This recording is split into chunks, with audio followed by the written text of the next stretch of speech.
Welcome back to another episode of The 12, our epic campaign of discovery and adventure across the continent of Corvair.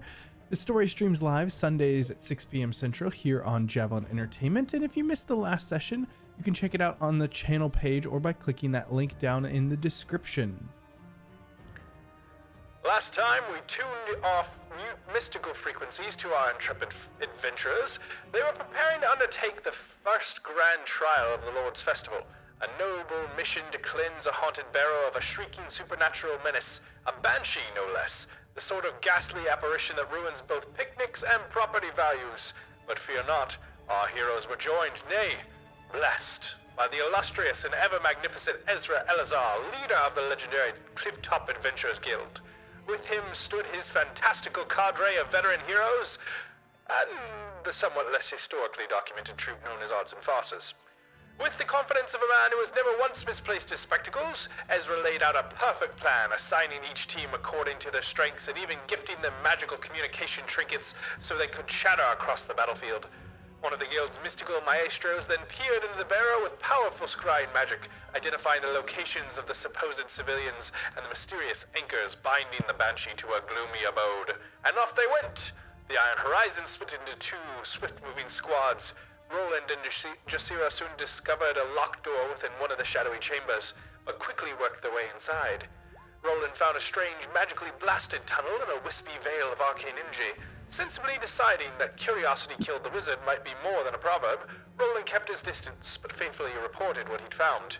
Meanwhile, Rennie, employing a clever invisibility spell, helped himself, Boko, and Rhea slip past lurking undead like phantoms at a costume party. But alas, not all was smooth sailing in the spooky underworld. Poor Thishult and Jasira stumbled straight into a cadre of waiting specters who promptly gave chase like over-enthusiastic ballroom partners at the afterlife. The phantoms plagued Jasira with horrifying visions, leaving the poor girl rattled to the bone and struggling to steady her nerves. Thishult, brave soul that he is, rallied with the adventurers of Arts and Farces and began driving back the spectral menaces with admirable gusto. Roland, Boko, Rhea, and Rennie continued their desperate search, racing through the barrow to rescue the final hidden civilians. Victory seemed within reach. The specters were faltering, the civilians were nearly safe, and then a terrible shriek split the air.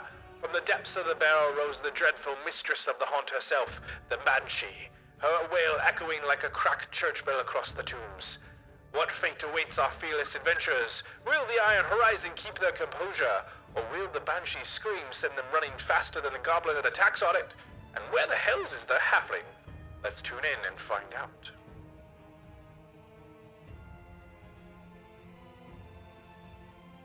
As we come back to our story today, we don't come back quite to the barrow first.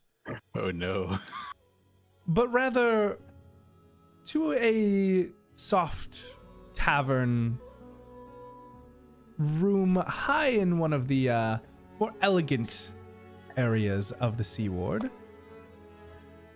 Clyde, it's been a little time since we came to you, and our brave halfling was recovering after his oh-so-noble fight with his daunting enemies. And it had left him a little beat up. These children that had kind of beat the crap out of him before he had given them a below-the-belt hit. Not the first time. And you had kind of gone back to Lady Pyrrha, where you had been in the process of recovering. Spending the evening with Lady Pyrrha, and it had been one of your many wonderful times when you had kind of gotten this. You'd been laying in the bed kind of as the morning sun starts to rise, and there was just this slight scratching. Ever since this arm had been forcibly replaced upon you, every so often you get this feeling just on the inside, almost like a phantom pain itself, and just trying to get at it, trying to scratch at it. How is Clyde trying to get at this phantom pain in his arm in this moment? Is anyone else in the room with him? Lady Pyrrha is there. She's asleep still. It's still fairly early. All right, then he is not going to just actively gnaw on it. He is just going to try and take piece of cutlery from last night's dinner, just try and just dig it into the soft ghost flesh, but it keeps resisting, and and trying not to jostle Lady Pyrrha awake. As you kind of pry in with this, suddenly it pops out of your hand, kind of goes and spills onto the ground. You kind of look around, hoping there's not too much noise. And as you kind of go to reach off of the bed, suddenly you lose your footing or your balance there, kind of tumbling onto the floor. There is this bop, and you suddenly shift. And the world around you is suddenly wispy, ethereal, ghostly.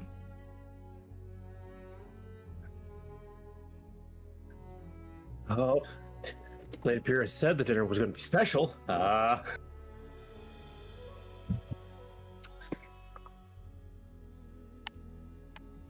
Clyde is going to quietly freak out, but try not to freak out. You look back and Lady Pyrrha isn't here. The bed is there, the room is there, but she's now gone?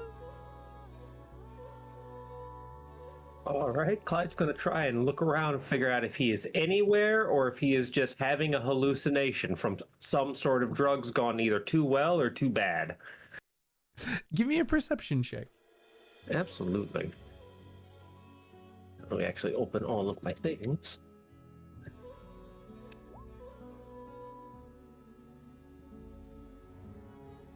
I had 19. You look around this space, and again, it is almost like ethereal. There's like this wispiness to everything, almost as if a wind is blowing through and blowing the edges of the physical objects. They're blurred, they're breaking, and you look down at yourself, and you kind of have this ethereal aspect to yourself, and you don't have one ethereal arm, but your entire body is that ghostly green that normally occupies your current ghostly hand. In this realm, in this world, you are this specter, and you look around, and where there is that door, normally it's not a wooden door, but rather a portal of this black and green energy that is just slowly pulsing. It takes a minute or 5 to get himself back together. He's not used to the spirit stuff, being a ghost. And then he's going to go towards the portal, because at least that's something, and the spookiness here of nothing is way worse. And as you go to try and like step towards the portal, you realize that it's not actually a space to walk through. Instead, you see almost this emanation where the door is. It looks like a silhouette, and the inside of the silhouette is the only thing that looks normal. You see the wooden door behind like the edges of this humanoid shape, or inside the edges of this humanoid shape, for outside of it is this green emanation that surrounds you. It's strange in that this entity, you can't see what it is, but it, or the lack of it, is almost all encompassing here. And you kind of focus in on this shadow, on this silhouette, and there is a presence there. You feel that connection.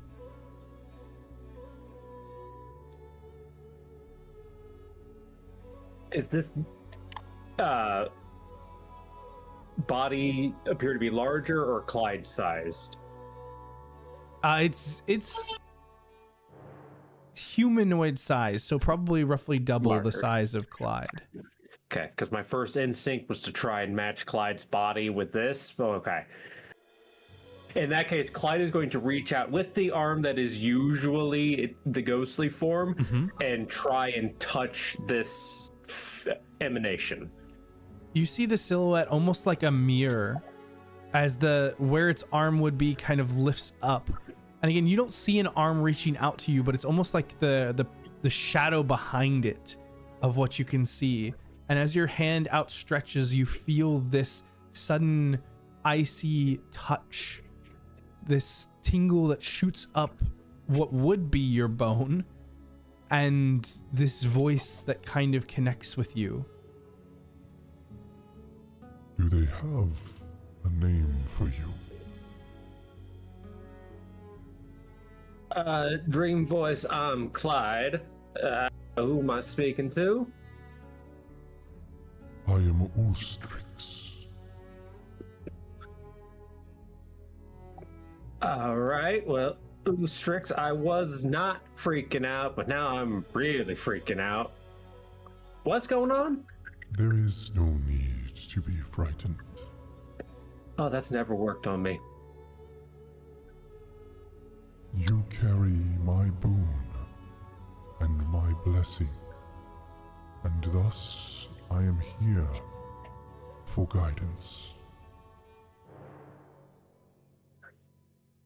Alright, how can I guide you? You misunderstand. I am here to guide you. Okay, if I need guidance right now, alright, alright, here's the question I'm always supposed to say. What do I need guidance with? You have but a piece of what could come. You are in the midst of much danger, and you have business that is still unfinished, yes? Yeah, it's true. I got a lot I still got to do even at my age. There is one who can help you understand this potential, this magic. You must search out the one known as Orvar. He can assist you in gaining full access to this power. Is there any way I can seek out this Orvar? I'm not that great at just finding people just willy-nilly. You are quite resourceful, and Orvar, she is known. They exist. Their name is ever present in all of the laws, all of the histories, all of the books of this land. If you search, and if you search with my boon, their place will be found. It just takes one to look. Alright, well, if you're coming to me in this strange dream place, I guess I'll do my best to keep my eyes open. Not gonna lie, this is not what I'm used to. I can show you many things that you are not used to, if it would be of benefit. I mean, I ain't never turned down an offer like that yet.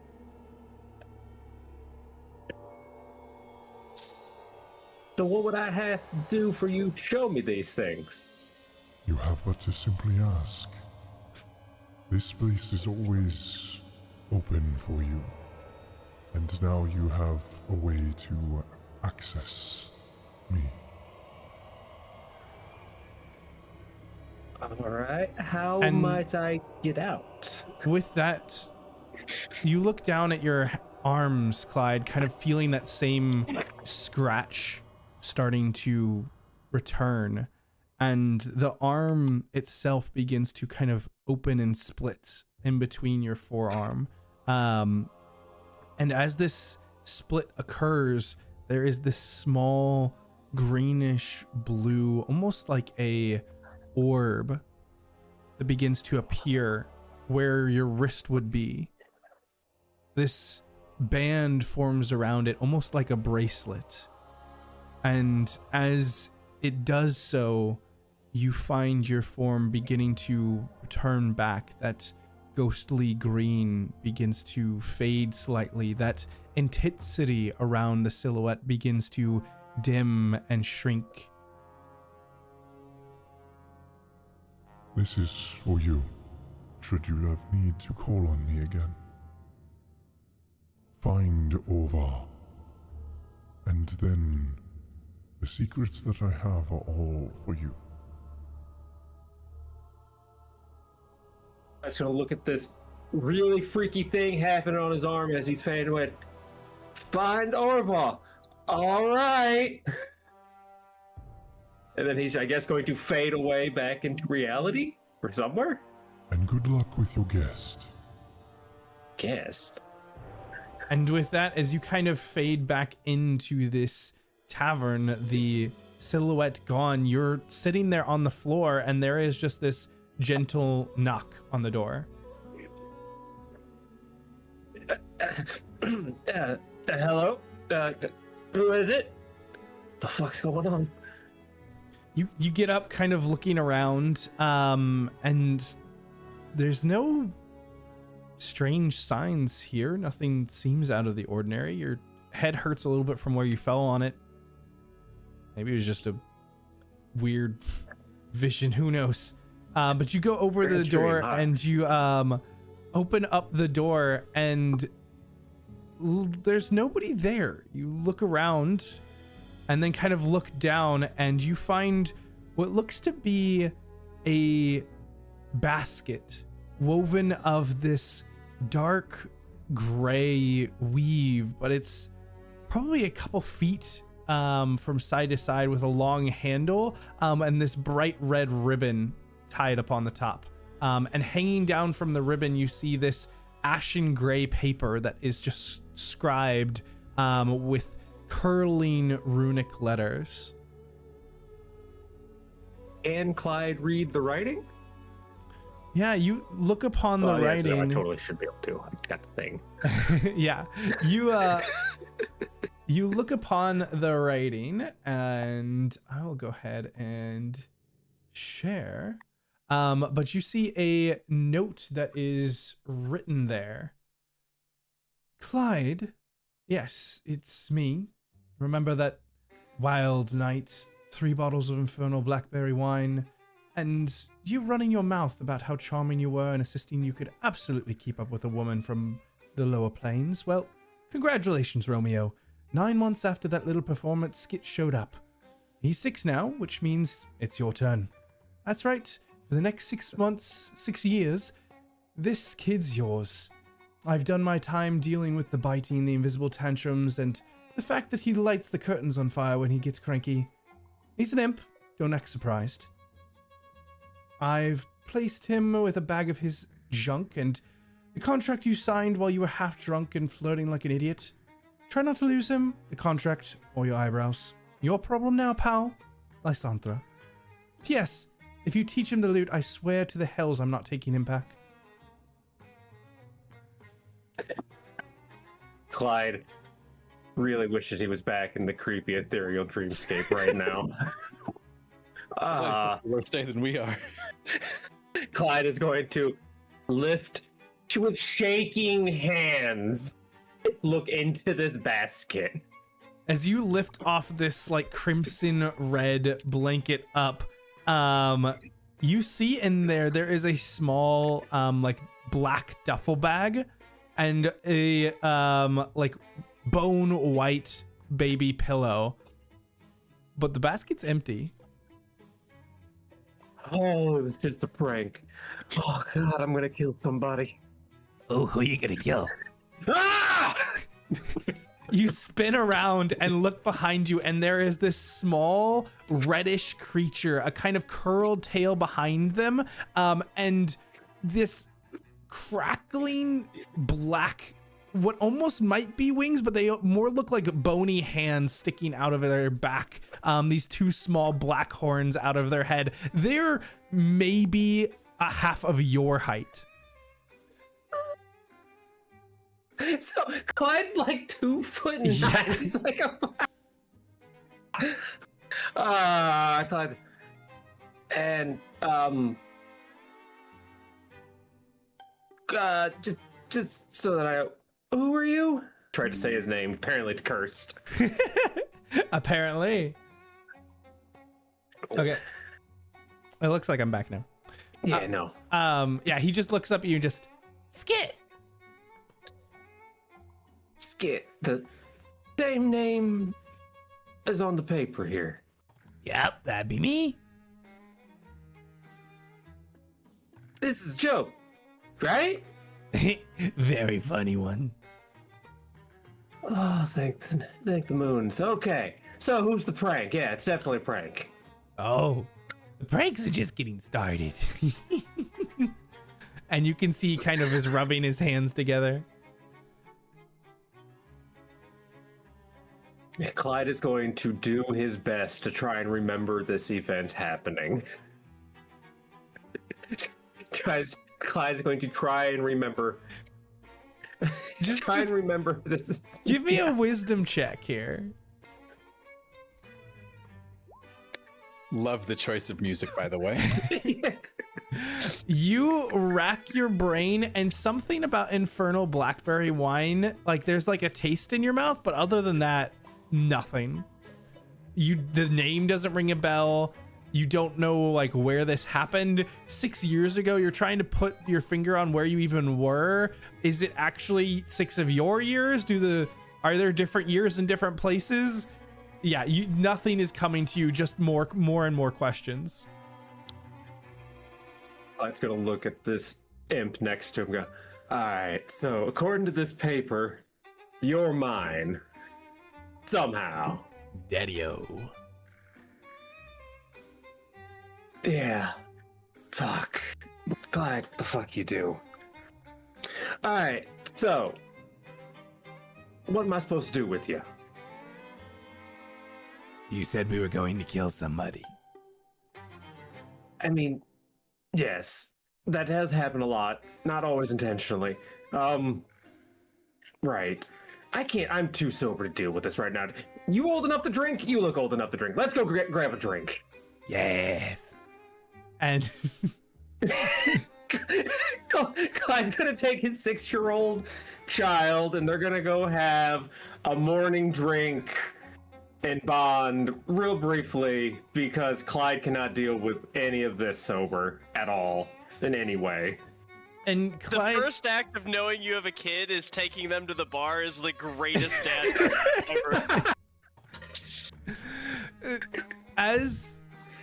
Clyde, as you're kind of wandering, trying to find the nearest place to get a drink, you wander down to the first floor of the tavern. There's nobody there. Nobody's wandering around. Nobody's monitoring the bar. You kind of look for any sign, and it's all quiet. Well, that's never a good sign. Clyde's gonna take out 5 silver, put it on. He's gonna. I was gonna say he was gonna hop over the bar, but that's wait. He goes around. Yeah, he grabs himself a bottle of booze to pour for him and Skit. Skit just like licks his lips. Alright, so if you're gonna be with me, I guess ground rules. We don't just willy-nilly kill people. Just sometimes. Oh. It happens enough, you'll be fine, I'm sure. And ground rules. No attacking nobody. If I have any sort of control here. And then Clyde will give him a shot of whatever bottom bar. No. Am I back? You are back. As soon as I gave him a drink, you were gone. You keep doing all the cursed things. I don't know what is killing it. Interesting. I will keep monitoring. Seems like we're okay. Okay. Yeah, you give him a little shot glass, and he kind of licks it up. And rather than taking it as a shot, there is just this like. Oh, maybe. Oh. No, you were good. You were gone for a second. Rather than taking this as a shot, there's like this little snake tongue that just like a dog just panting it up. Shiver goes down Clyde's spine for a second. How the fuck did I set that on fire? What? Yes? It's- Yes? Do you need assistance? Do No, you I'm need good. help? I'm okay. I'm okay. Fucking A. I feel like Clyde is asking the same thing right about now. Absolutely. There are many questions going on between him and Skit. I'm sorry. And there's nobody else here. Right now, no. And actually, give me a wisdom or intelligence check here. Because Clyde is still kind of hoping this is part of like a nightmare. You said intelligence check. Yeah. I'm not good at those either. No. This is a liminal space for Clyde. Nothing's real right now. You're looking around, and it's like weirdly quiet. Like the sun is up. People should be out and about. Like this doesn't make any sense. So, you know anything about what's going on? Why there ain't nobody around? They're scared of me. I mean, you can't be the scariest thing they've seen around here.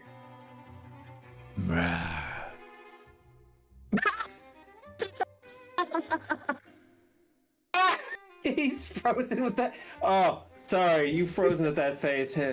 Oh. And also, that is Clyde's reaction to this thing. All right, so you got jokes too. That's fair. Well, I guess I got you for 6. I'm just gonna believe this until told otherwise. Fuck. All right. Have fun. Yeah. So, what are you? I guess you're coming with me. Or you're coming with me. Nah. For now, I'm the bigger one in this relationship. You're gonna come with me, and we're gonna find where the hell all of my friends are, because I need someone to explain what the fuck's going on. Clyde's gonna walk outside the tavern and just see if there's anyone anywhere, or if this is still just like a dreamscape, and maybe he'll wake up. Actually, no. Clyde's gonna pinch himself. You go and give yourself a solid pinch, and it hurts a little bit. Ah, shit. All right, and then Clyde goes outside. Yeah, give me a perception check.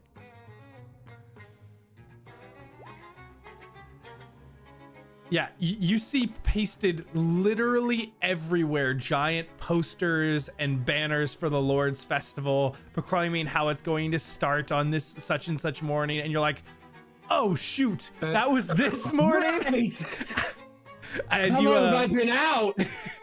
you begin to race off in that direction with this scampering little skit behind you.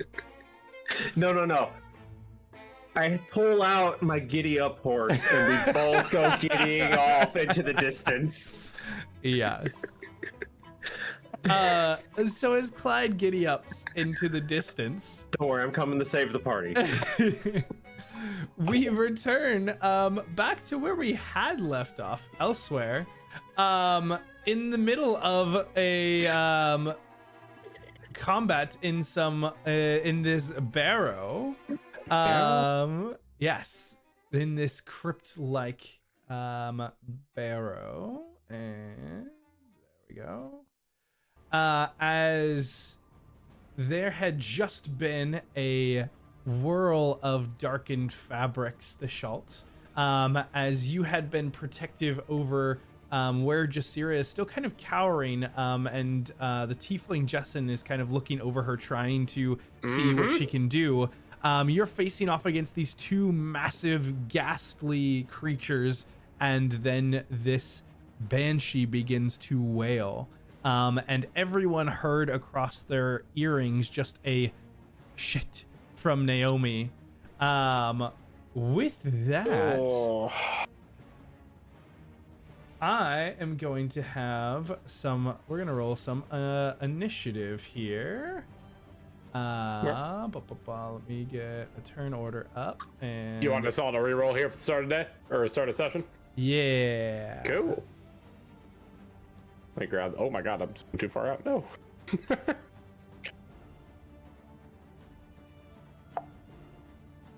You know what? Maybe Clyde won't come save the party. You know what? No. We're getting really easy right now. All right, you know what? That's an all right start for today.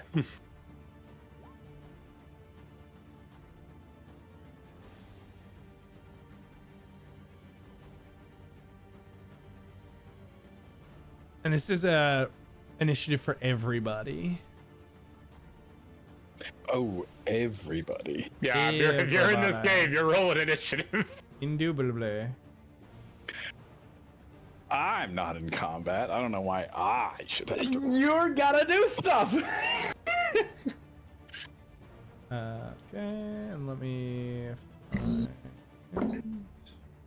Look, in game, Fashalt is gonna try his best to protect everyone. Out of game, this is not good, and I need for you all to figure it out here.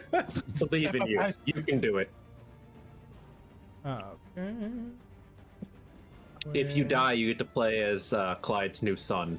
My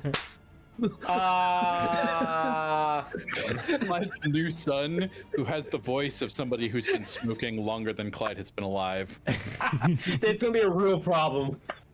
Hey, now hold on a second. You can't be going and talking about him that way. Boko is so fucking excited. Ever since that combat where we had to fight like the spooky trees and Boko fell in love with like the really small one, he's never been the same since. He had to give up his small tree son, and yeah, he's been harvesting resentment ever since. Harvesting resentment. That's a very apt word choice for your tree son. Don't speak to me or my tree son ever again. All right, so as we kick things off and you all hear this call come over the comm, Boko, you and Rennie have been sneaking up to try and get sight on this last civilian and had seen the first closed door on one of these rooms. But Rhea, you're actually up first and you've got line of sight to another of these civilians. What are you doing? I wanted to check the civilian in front of me. Did we get to her last game and we're exiting, or had we not gotten to her yet? You haven't gotten to her. You were basically told by, or Boko asked if you could go grab her, and then kind of left you and kind of went to the north.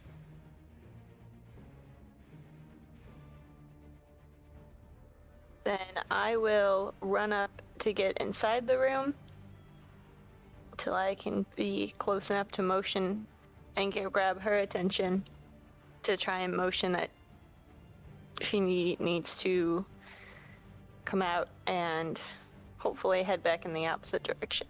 So you try to give some motions to her and then remember that you are in fact invisible and she doesn't seem to take any notice of you at the moment. Oh yeah. Hey, invisibly okay, I will need to use more movement then.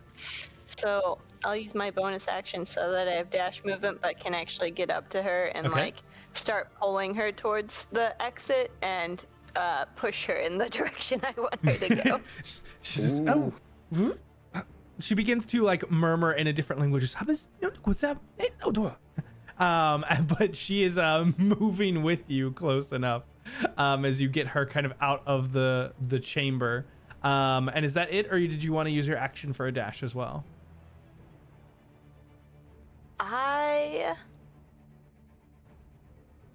would if I've got her close enough that she can, I've like pushed her and signaled the direction she needs to run off in, I instead would like to use my action to hide for now.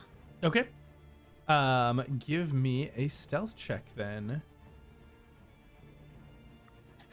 Could she have advantage because she's invisible? Yes, she actually absolutely does. Thank you, Joe. Yeah. All right. Thishalt, as you come around, you see this creature, and it is just, there are no real eyes to the face. You see this long kind of strips of bluish fabric that are kind of pulled over the head, and this gaping mouth which is hanging about twice as open as it really should have. The flesh on this, what once may have been a woman's body, is kind of open and torn, with views of the muscles and bone and sinew that lie beneath. But she's floating like this tornado of silk and satin up in the air here. And as she gives out a wail, she just begins to rush forward. And as everyone kind of sees this entity here, I need for the Shalt, Jasira as well will need to do this, though she is already frightened. And the Shalt, this is a frightened effect if you've got a factor there. But we'll need you guys to make another wisdom saving throw. And the Arts and Farces, as well as the civilians, will be doing the same. Nine's not great, so I'm gonna go ahead and use one of my charges of Flash of Genius to give it, whoops, scroll bar. Make it a 12, so that's a little better. Nat 1. No! The dice tell a story. Oh man! He's already terrified. Rolling higher than that. Believe me, I'm trying. Sir, I'm begging you. Wait, Boko's coming. He just has to rescue all of these people first. Just hit the depth of inspiration if she wants to spend it so early, just so everyone remembers. No, not for this. We have story. We have story time. This is part of the story. It's fine. Just gonna be scared. I'm not risking another nat 1. I'm just not risking another nat 1. We're not doing that. We're not doing that. Okay. So Grom and 2 of the civilians are also frightened. The Shalt, you in this moment, you try to steel yourself, but more of the fear of everyone else who could be in danger. There is still something absolutely terrifying about this creature, and you still are affected by the frighten, even with a 14 here. And that is her action as she has appeared and rushed in for now. The Schultz, you cannot get any closer, and your attack rolls are at disadvantage here. What would you like to do? All right. Let's see. You said these 2. Wait, actually, no. Is one of them not feared? Yeah, Mathis and Jessen were able to resist it, as well as one of the civilians, but Grom, the dwarf, is clearly affected. Shoot. Okay, well, I can see that. I guess I'm just gonna try my best to call out to him. Just, what are the odds that you 2 can handle these guys over here, as like we're currently still being besieged by the 2 dudes to the north? Mathis is like holding off one of them as you're kind of fighting the other, and he looks, do what you have to do, and is going to try and take the aggro of both of these for now. All right. I can't move closer to her, so what I'm gonna do is now, is it attacks, all attacks, or is it just attacks against her that are gonna be a disadvantage? I can never remember on this. It's all attacks while you can see her. Oh, all attacks while I'm like within her line of sight? While she is within your line of sight, yes. Oh, okay, well. So you are frightened of this thing, and it is causing like your heart to race, and it's affecting every judgment you make to just be off while this thing is here. I lost audio for you for like, yeah, you cut out for that entire. Weird. I don't know what's going on there. But yes, so you have disadvantage on attack rolls. While you can see her, so while she is in your line of sight. Yep. All right, that makes sense. Well, I guess I'm gonna maybe try to at least make his life a little easier. Although these guys can't.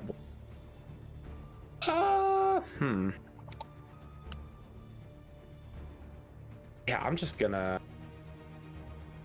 I'll take 1 cut attack at the dude in front of me before I try to step off here. Actually, I'll take a ram attack. Dead. Okay. All right.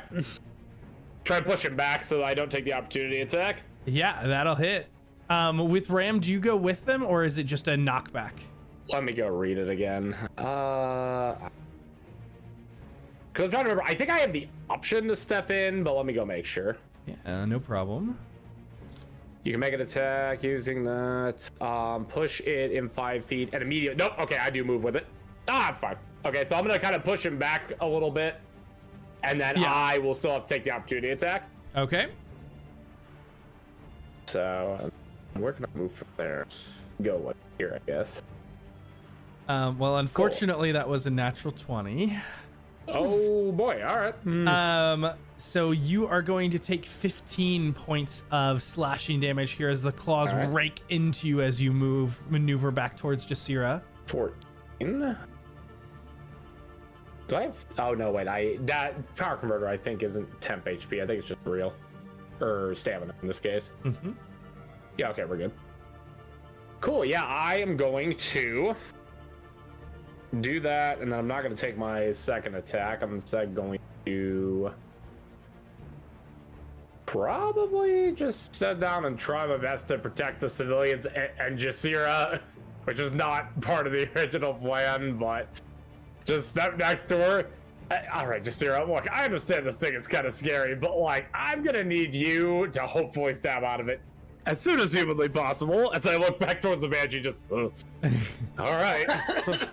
Yeah, and as soon as it's convenient for you.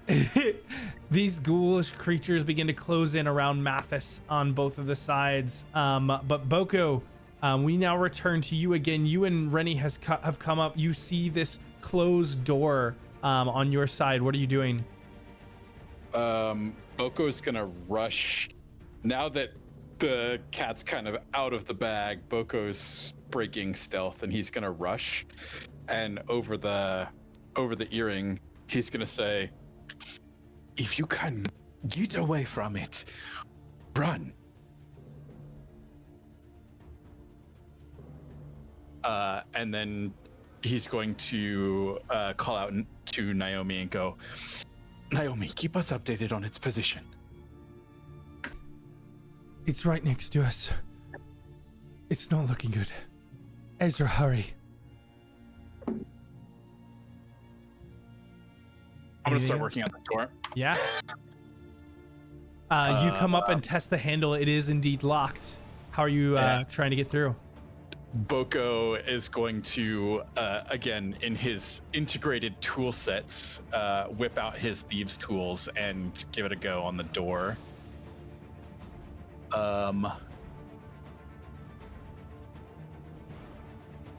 Don't have advantage on thieves' tools, but I'm still pretty good with them. Yeah. Easily. You unlock this door and see inside that there is another of these civilians, and they kind of look, clearly noting the door shift, but not seeing anyone there. However, you see, unlike the other locations, this individual, this civilian, seems to be kind of, there's something else going on. She's right underneath this large statue. This statue is almost of like this knighted creature, and it's raising this weapon, going to kind of almost as if it's about to swing down. You don't see anything keeping her there, but it's just a strange setup.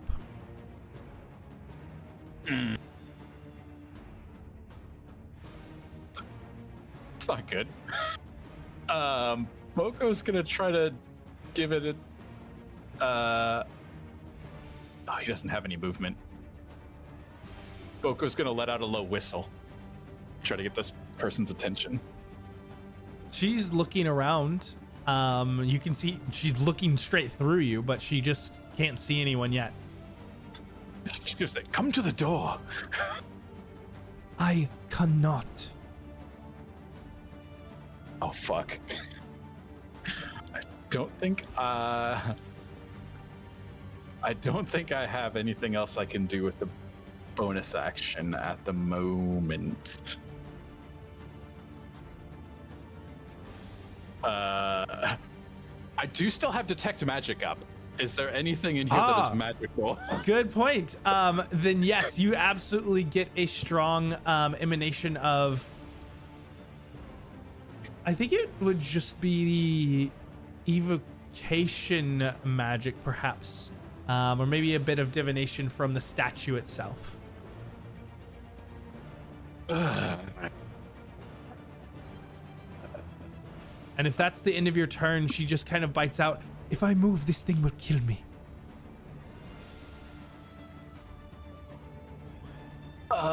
It took an action to open the door, didn't it? Correct. Okay. I have a plan for the next turn. Boko is just gonna call out to Rennie. Roland is to the north, Rhea is to the south. Do you remember the front door that we passed? If we can get the civilians there, we can regroup with the others and support them. Okay. What do you want me to do? See if you can get Roland's attention. Bring him down south. Rendezvous with Rhea. This one may take a little bit longer. All right, then I'll use my action to dash and try and get up that direction and help out. All right, go for it. Feel free to go ahead and move yourself. Do hobgoblins move at full speed? Yeah, I believe Okay. so. I don't know if you've organized us into descending order. I think we might be moving out of order. You're descending on my screen. Oh, I saw it mine just as well. switch. Yeah, mine looks like it's right too. I was like, did the monsters go before me? Well, I have you set an 11. Is that not right? No, I didn't know if the monsters had already gone yet. Yes, they have. As I go by, Uh-huh. can I hit him with just a bardic inspiration as my bonus action too? Does it require you to see? Boko? The bardic. I think he has to be able to hear me. Okay, then absolutely. I'm almost certain bardic inspiration is noise based. Let me That would make sense. use a bonus action on your turn to choose one creature other than yourself within 60 feet who could hear you. Perfect. Yep. So yeah, you toss out a bardic inspiration over to Boko. I do just want to tell, since now we have both our bards back, I'm the only person in our group that can actually store bardic inspiration long term. Okay, so we should always be bardicking you? Yes, and so the first one gets stored in my ring. Cool, yeah. Have a D8 for the next thing you need. All right, Jasira, as we come to you, this fear had already been plaguing you, these mental images of all of your worst fears after not knowing what bargain you made with Anne. Now, just the screech of this creature, this impending doom, has caused the terror to somehow reach an all new level. What is Jasira struggling with here, and how is it incapacitating her? Oh no, man! I thought she was already at the bottom barrel. This is crazy. But now, and stay now one. So I think now we're gonna go for some nice self-deprivation. You know, because she already kind of felt that she possibly has endangered Drago. And now she's feeling the pressures of failing her, I guess, team, for a lack of a better term here. Not only the people that she would arguably call her friends, but also now these new strangers that we're supposed to be working with. And all of that inadequacy and panic, I think, is surging through her. Yeah. And she cannot wait to get the fuck out. So she ready to run. In this moment, as all of this is just plaguing your mind, you're kind of locked down here. You try to kind of keep yourself protected. And this fear just races up in your mind. And so if you want to run, you can sprint out. I think that's what she would try to do. All right, you race to the barrow entrance, and you just watch as Jasira just races up and out of the barrow, trying to get away. and makes it out of the side entrance here. I just call it Jasira! Damn it! All right. Sorry for sure.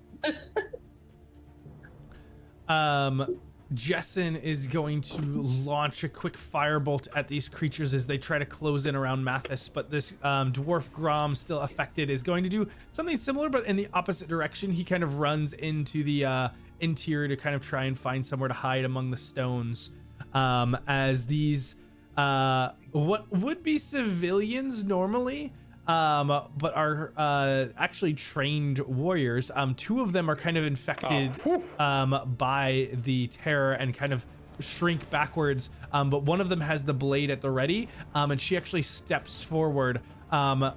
You can see she's doing everything she can to not jump into the fray. They've clearly been instructed not to help out, but if things get much worse, she might have to. With that, we return back to Rhea. Rhea, you are pushing on this copperhead. Are you just pushing her towards the entrance, or is there anything else that you want to do? I will continue to push her until we get to the fork. And then she's gonna have to figure it out from there. I'll push her in the direction of the exit where we sent the other villagers, but I will continue to dash up towards the direction I know that Rennie and Boko are. Okay. So I'll do at least one. I don't think I'll be able to see them yet. Nope, so I'll probably do another one. And I'll use my action to just dash again, so at least I can see what's going on. I know, in theory, we're all headed south, but I don't know that. Rhea doesn't know that. So she just wants to be not by herself. Yeah, and Rhea, as you leave this individual, they're kind of looking around, and she's like, and you can hear them call out, "We need to be escorted." And you're kind of like caught between two things, but you do. Are you not leaving her then?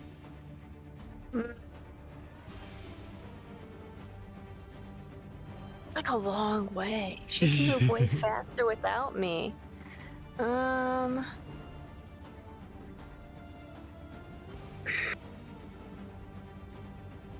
don't know if she can understand me, but I'll be like, okay, then wait there, and like, I'm not invisible anymore, so I can motion to her to like, she's near a corner anyway, like get back in the shadows and hide, and we'll be back. I'll be like, I'm gonna point this way, and then I'll point back this way, and be like, wait. All right.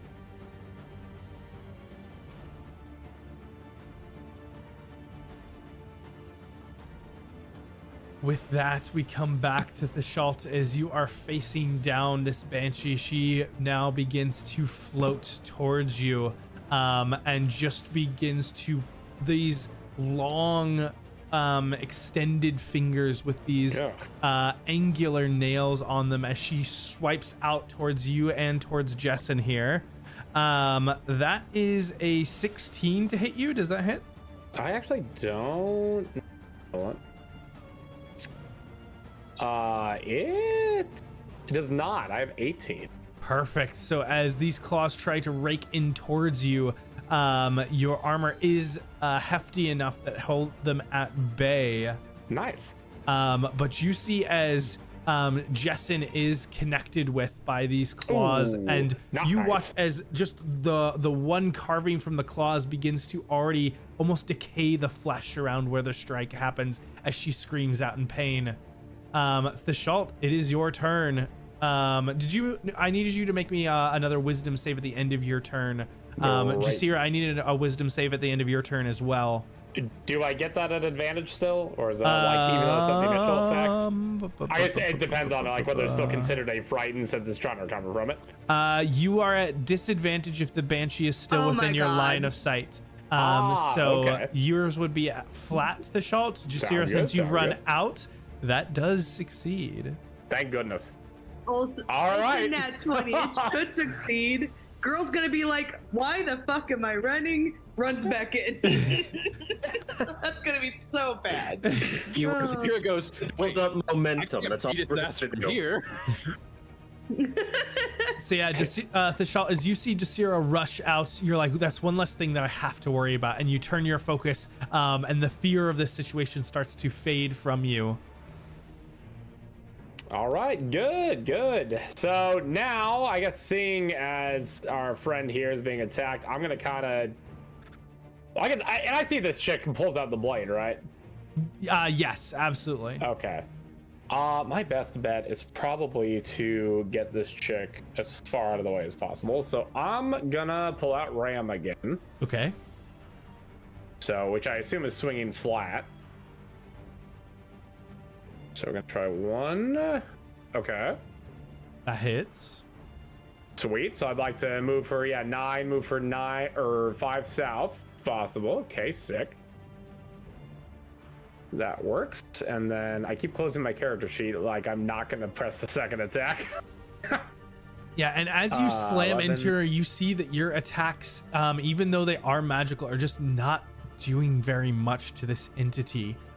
There is strong magical powers that are just, as soon as you make an attack against her, they're almost re-sewing back up the undead flesh.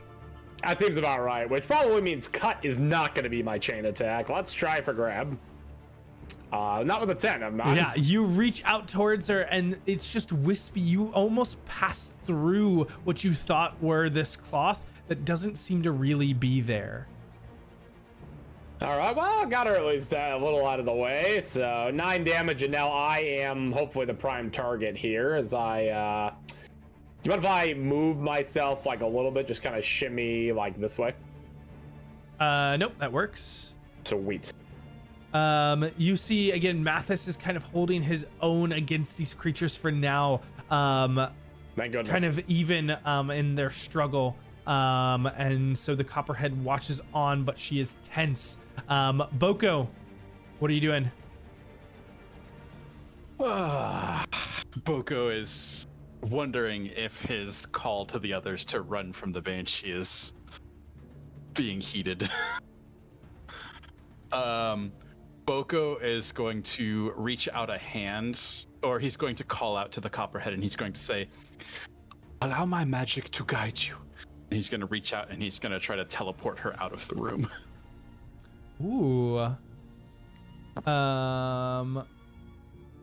Give me a persuasion roll at advantage here. Oh no. Oh yeah. Are you sure? Yeah. Are you sure? I am sure. Come on, You are Boko, trying to persuade. This is not a time for hesitation. It was an advantage. It's an advantage.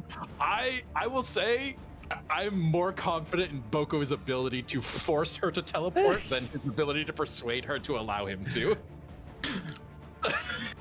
I'm gonna let that stand. It's actually it's actually not a terribly high DC here. As more it's just trying to deal with the ominous voices. But 11 is still not quite enough. So she will try and make a saving throw, at least on this first one. And I think that is only a 17, and I think yours is a 22, right? Yeah. So it seems. Boko is just gonna say, "You are supposed to be pretending to be a helpless citizen." Come on, roll play. Where do you want to teleport her? Boko is gonna plunk her right next to Rhea. And Boko, as you watch as she gets pulled into this warping of arcane energy and manifested out by Rhea, the arm of this massive statue with this blade just swings down into the spot where she was. Real quick look at this statue. Is there anything cool about it, or was it just enchanted magically? Would you like to give me like an investigation check? Or perception check? No. Okay. Oh, come on. No. Yeah, if you want some details about it, you can certainly try to take a closer look at it. But yeah, right now you see that it is a large knight-like statue. It's kind of the quick read that you have off of it. Boko is going to start running. He did cast a spell, so I think invisibility has dropped from him. Correct. And Boko is going to look up the pathway towards Rennie and Roland, and he's going to wave them over. He's going to go, quickly, quickly. Yeah, and Rhea, you see this woman suddenly just kind of pop out of thin air right in front of you, as this magical portal almost seems to open up and just kind of dump her. She's able to catch herself on her feet, but yeah, you are caught unawares. They look similar enough. They're all in the same types of garbs. They're the same skin tone, but they all have very different hairstyles, very different sizes. And so it takes you definitely a moment, and you're kind of on edge, kind of pull out a blade, but you kind of get your bearings quickly on who this is. And Rennie, you see Roland kind of come around the side with this last individual. I will call out to him that Boko's got problems, we've got problems, the Banshee's got problems, come this way. And can Boko still, well, he couldn't see me, but he's still within earshot, and it's, hey Boko, I found Roland, he's coming too. Where do you want me now? We are going to try to get them out of the south exit. I'll run back down the direction I came and get back down here to help. All right. As you race back down as well. And are you still keeping the invisibility up on you and Rhea, or are you dropping it? Oh, 100% we're staying invisible. I Okay. really don't want these things to see me. I think you're the only one that's still invisible. That's good enough. The Rhea might invisibility also be- I think Rhea totally is as did well. its job, by the way. Yeah, you hear across the earrings Javan's voice. The arcane, we are one step, maybe more. As it's kind of called out in a status. And then you hear Ezra's voice just cut in. We're through, we're going in. And with that, Jasira, as you are on the outside, now starting to race back in, what are you doing? I can only imagine this is a very comical situation where she goes from like cuckoo and just like suddenly stops, like smacks herself in the face. She's like, get your shit together, and just like immediately turns around on a tree and like starts running back in. If I'm being honest, that's Okay. kind of how I picture it. Yeah. And you are able to race back in, and we'll say with your movement, you're able to get just back into where you are on the map, kind of in the... Oh no, why is my connection going in and out? Can you still hear me? Yeah. I do Okay. now. I did not hear you for I don't know what's Yeah. happening tonight. I even turned off Let's my say camera and it's still... we lose you and the music. Please don't stop the music. Don't...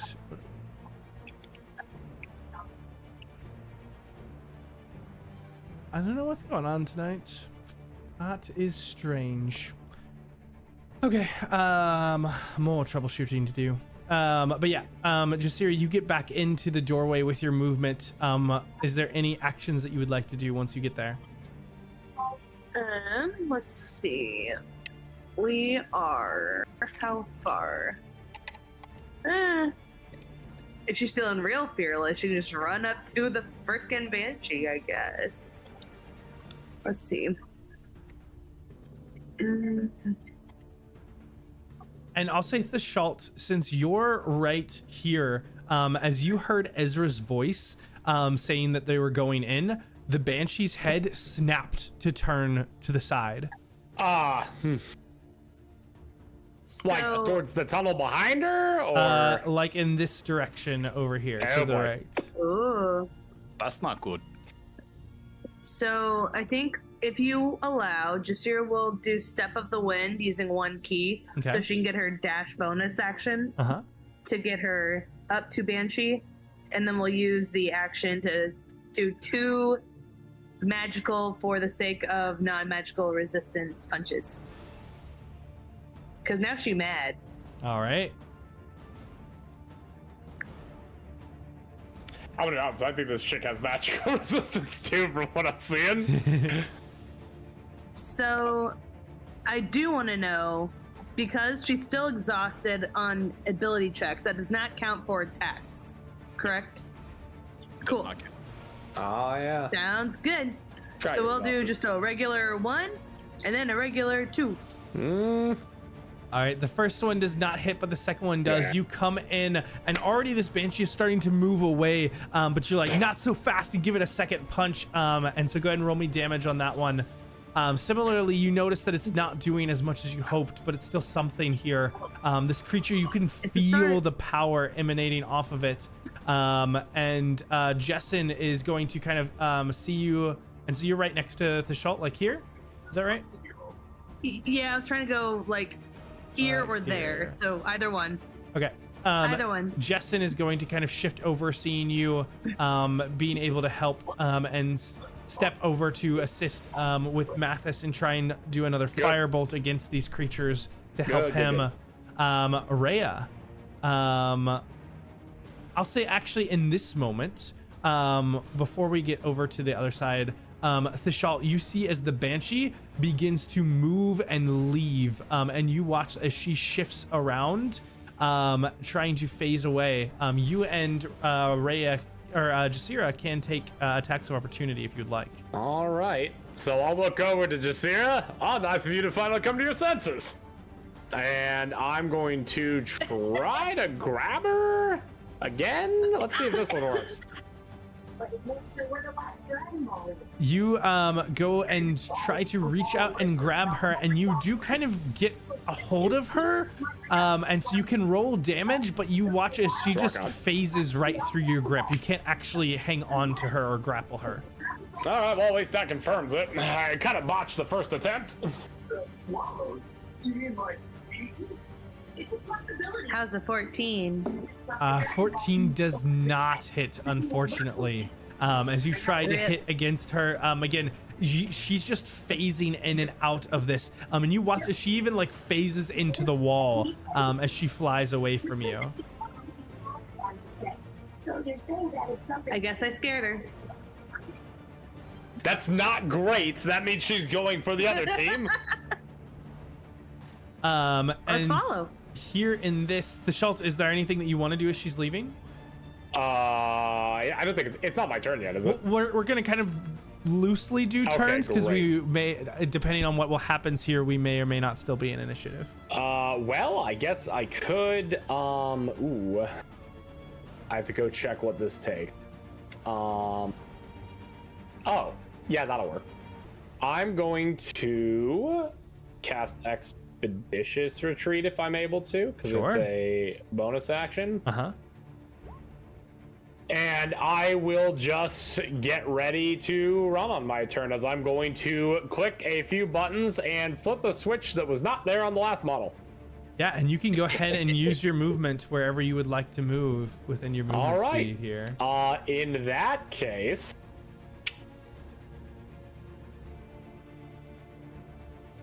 let's see. What if this door is? Oh, this door is open. It is. All right. Well, this is about to be really interesting. All right, I'm going to tell Jasira, hey, by the way, if you get caught in any of the back flak here, it's just missed. Don't worry about it. As I'm going to deploy the new jets on the back, and I'm going to move 140 feet. Again, you have made her speechless. Don't put it in your mouth. Don't open your Just mouth. This is a wall of sorts? The white line. Uh-huh. That is like it's not so much a wall, it's almost like a veil. There are these light, like wispy white lines that almost look like arcane or magical in some way. Alright, well, screw the veil. I gotta go let the team know about this thing. So I'm just gonna fly through it and land over here. Okay. Hopefully in eyesight. As you fly through the veil, we'll get to that in just a moment. At the same time that this is happening, Boko, Rhea, Rennie, the three of you have met up, and Roland is kind of racing down, has met up with you guys with the last civilian. The two of you are there. Boko, Roland looks at you and kind of sends the civilian your way, but says, "I wasn't able to get the door open. Take them by," and kind of turns to kind of move back up. Roland, did you try knocking on the door? He kind of gives a dismissive hand wave. I'm gonna go with him. Okay. Rennie actually has the knock spell. I would put money on it. I drew it. Fuck. It's fine. All right, so Rennie's moving with Roland. Boko, what are you doing? I'm going to help Rhea. I'm gonna grab the wrist of this copperhead. Yeah.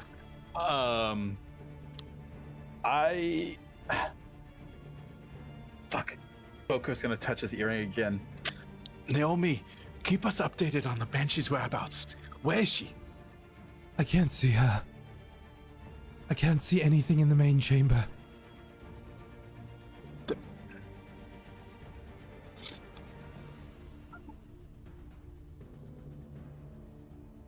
All right. Boko's gonna look at this copperhead and he's gonna go, "How fast can you move?" They kind of snort. They're in like lightweight leather attire. They definitely look like they can move fast. Okay, all right.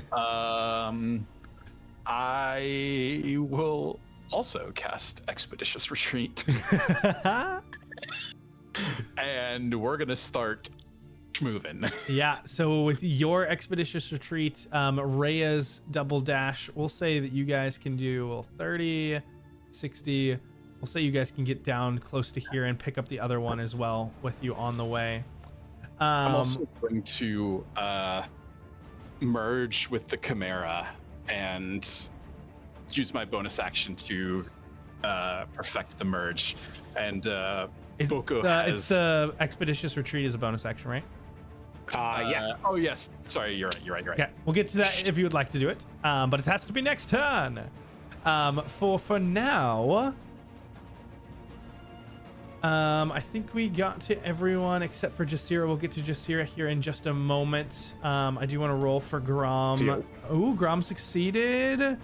The other two are still frightened, but that's okay. Grom is not. Okay. So in this moment, Thashalt, as you press through the veil, you're expecting to see more of this barrow. But as you come through this space, it's not the barrow that you see. Oh boy, all right. Instead, what you see is these glistening pearl white walls. This chamber that is gorgeous and beautiful. This is a chapel. Beautiful white marble floors etched with cracks of gold, and in the center, almost this golden sun-like sigil. Give me a perception check here for a moment. All right, David, you're just in time for me to do something stupid. Oh, is David I'm here? so glad you could make it. Oh, we have a David? Oh, thank God. Yep, David showed up. Hey there. Quick recap. I went through the veil that you avoided, so now we get to see what happens. With great speed and intensity. True. Perception. Roland was defeated by a door, and I'm coming to save the day. Of course he was. You missed the sass of Rennie going, "Have you tried knocking on it?" I need reliable talent. Okay, and I'm going to pull in. Right now it is just the Shalt here. All right, guys, I made it to heaven. We did it. You step in, and you see, looking around this just gorgeous chapel, and you see Ezra, and Gil, kind of stepping down in between these pews, and you also see off to the side this woman, not quite the Banshee, not terrifying, but this woman, ghostly like woman in this long white dress, almost like this priestly garb, and she's looking down at through the middle of the pews. Just stay out of this space. You don't belong here. This is a sanctuary. And she's just kind of calling out like this as you step through. What are you doing? I guess I'll look over to the rest of the team. Just how long have you all been here? They kind of look over at you surprised. We just got here as well. This is her. We need to put an end to things. This? But I just encountered her. I was coming to warn you that she was coming back this direction. Thishalt, give me an insight check.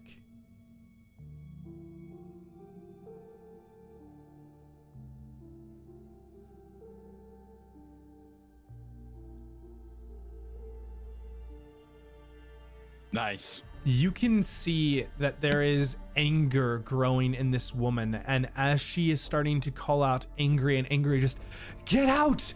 This is a sanctuary, a safe space. Your kind does not belong here. There is this wind that starts to be pulling up around her, and you can see the dress elongating and starting to tear. You can see those fingers starting to grow, the nails starting to get longer. She's turning more and more into this Banshee-like creature that you had seen, but she's still a much smaller size than before. What are you doing? See, that's a lot more familiar. I'll look over to the other team. So what do we do? Do we have to dispatch her here? We have to follow through with the Angus. And he pulls out one and begins to kind of hold it up, kind of brandishing it here. And in this moment, as you all are preparing this, we move back to the other side. As outside, the things have quieted down slightly. Boko and Rhea, is there anything that you're doing as you're racing back? Since I'm still invisible, I'll try and stay in front to look for anything that might be in our way. Okay. Yeah. I am going to merge with my Chimera. Okay. I'm going to keep the mutations under wraps for now, but it will give me a little extra HP and 10 extra feet of movement speed as I... Okay, you guys are booking it. Yeah. Are you moving towards the main entrance or back towards the side entrance where everyone else was? I am going to go to the main entrance because that is a closer point to drop these people off. All right, racing up towards the main entrance. Jasira, you see, still here, these ghostly creatures are still fighting the Arts and Farces. Are you helping them dispatch these entities, or are you racing after Thishalt? Or is there something else that you'd like to do?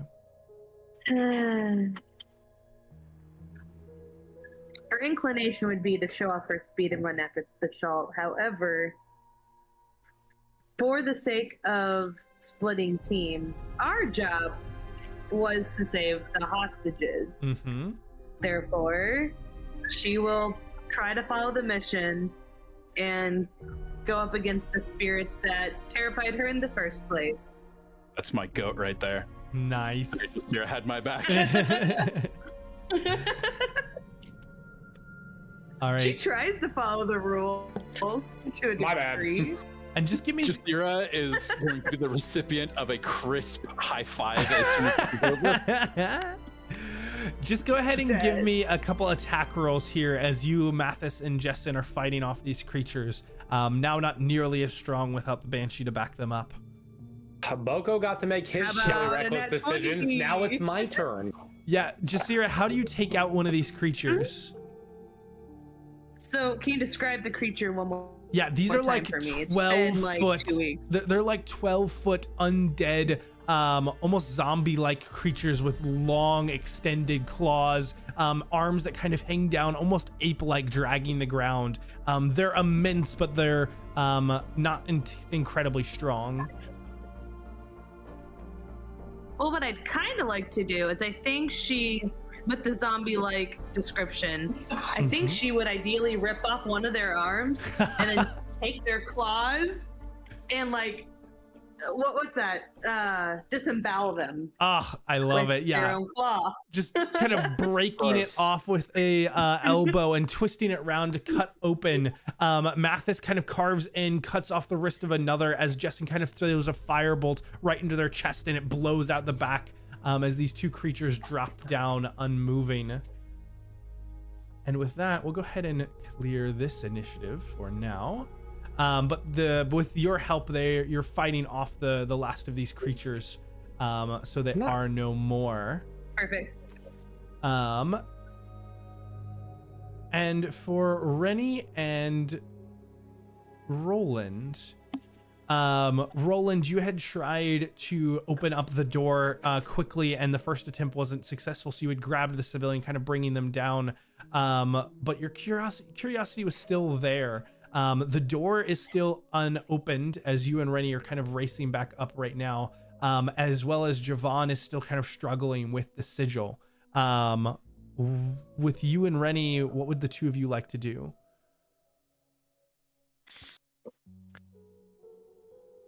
I want to help him get whatever he was stuck with. That he was stuck with a door of some sort. Yeah, so or at least that's all he said. That's all he said, but that was before Javon had made mention that he was struggling on the sigil, if that changes anything. I will defer to party leader here. Boko. And David, you might be on the wrong mic. It sounds like you're echoey. Oh, for crying out loud. No. We thought we weren't going to have you today, David, so I told the DM that if he were to RP you, he would have to be sufficiently edgy.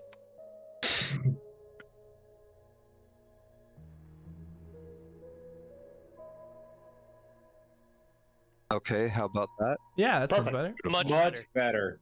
Okay, I don't know what this would do. Classic. Yeah. Okay. He was probably pulling from the webcam instead of my actual microphone that's in front of my damn face. Why would it do that? Because clearly that's better. If I've already failed on that door, then I'm gonna go help with the sigil. Okay. You guys begin. And I'll point the door out to Rennie if he wants to knock on it, but I'm gonna move up towards the sigil. Rennie, do you want to move with Boko or with Roland, or do you want to knock on the door? I'm gonna go fix the door and save the day. Oh, he called me Boko. Now I know I'm in trouble. Once I'm done saving the day from this egregiously aggressive door, I can join them again. I hope it was a mimic the whole time. Yeah, so Rennie, you kind of race over towards where the door is. Roland, you kind of move up and you see Javon is working away at you see there's chalk drawn all across where the markings of this kind of metal and stone sigil that is inset to the floor is. And the other two have kind of been watching the halls kind of protectively, but they don't seem like they can do much to help. What are you doing to try and help here? Do I recognize the sigil at all? From any of the shit that I've been digging into recently? So you know from what you've been, at least with what you know about the anchors, that with the anchors, you need to use the, need to refresh my memory on the names of them. What is... Oh, I've got these written There down. it goes. The name is what binds a banshee to a place, and so you confront it with the name while you are destroying the vow or essentially what is it turned it into the Banshee. And so it Gotcha. seems that this sigil, they believe is the vow aspect that they're trying to destroy or utilize to weaken the Banshee here, but he's running into issues with it. You don't know what the sigil is, but you could try and make like an Arcana check if you would like on it. Yeah, I'm going to be the second coder coming in and looking over his shoulder and just like, I'm going to try and run through the lines of his code and see if I can debug it as I'm figuring out what it is. Yeah, please do. Go ahead and give me an Arcana check. I'll give myself some guidance for this. Yeesh, that was a 3 for a total of 18. Well, you know. This circle, it's some sort of like conjuration set in here. Clearly it is innately linked to the creation of some sort of undead ritual. And though you don't know exactly what this does, there's something vaguely familiar about the patterns. You've seen these patterns before somewhere, and it kind of hits you. This isn't what Lunaven was showing you, but you saw some of this in the Sanguine Sanctum. This is if this isn't related to the Blood of Vol, they share something. Necromantic rites, essentially. Essentially, yeah. Okay. The things I didn't want to share that I knew. Yeah, I will.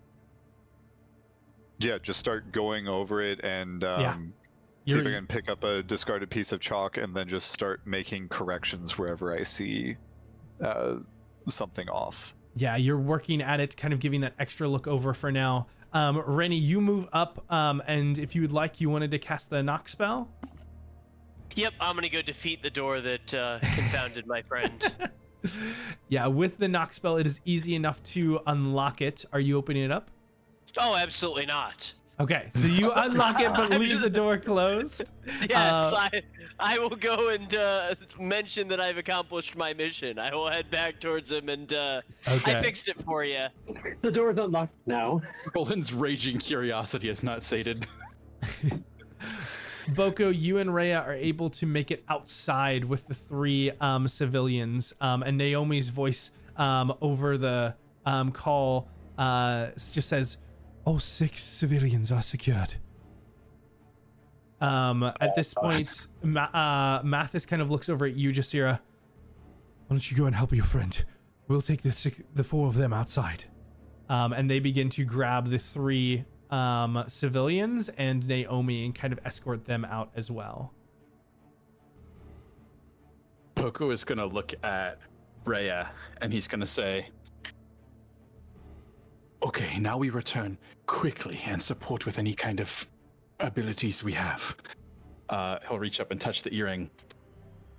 "Naomi, where is combat support needed?"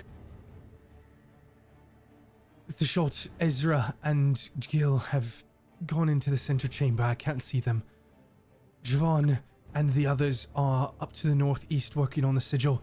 Jasira is following after the shot. Booker's gonna tap the earring again.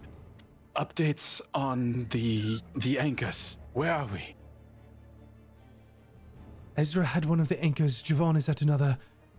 Roland saw a third in the central chamber. Okay.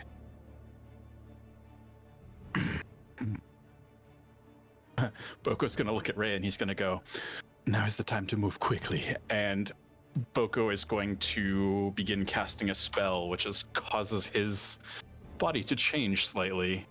As this magic begins to wrap around him, Boko is this strange construction of both organics that look like metal and metal that looks like organics, but there are these root-like sort of cable appendages that coat the majority of his body, and as they sort of elongate and extend, Boko is going to use an action to cast haste upon himself.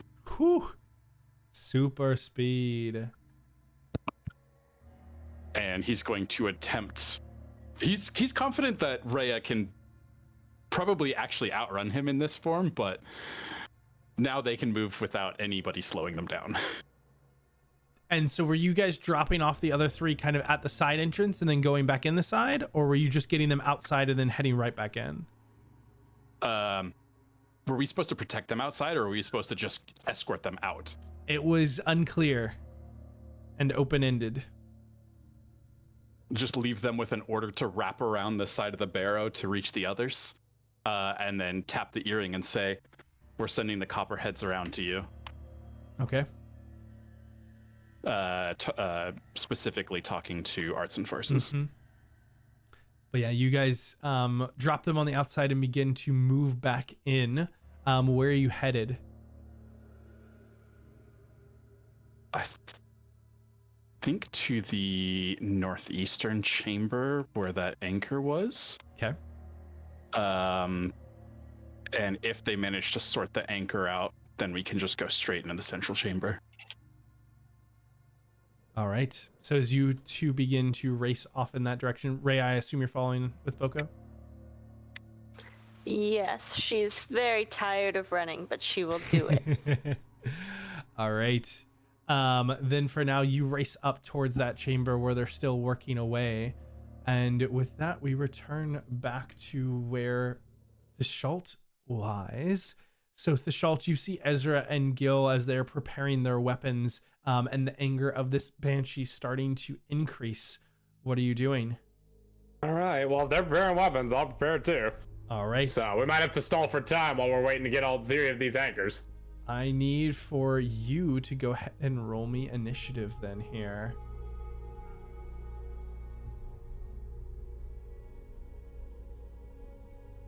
And we'll get... By the way, I don't see this. Oh, there she is. Turn.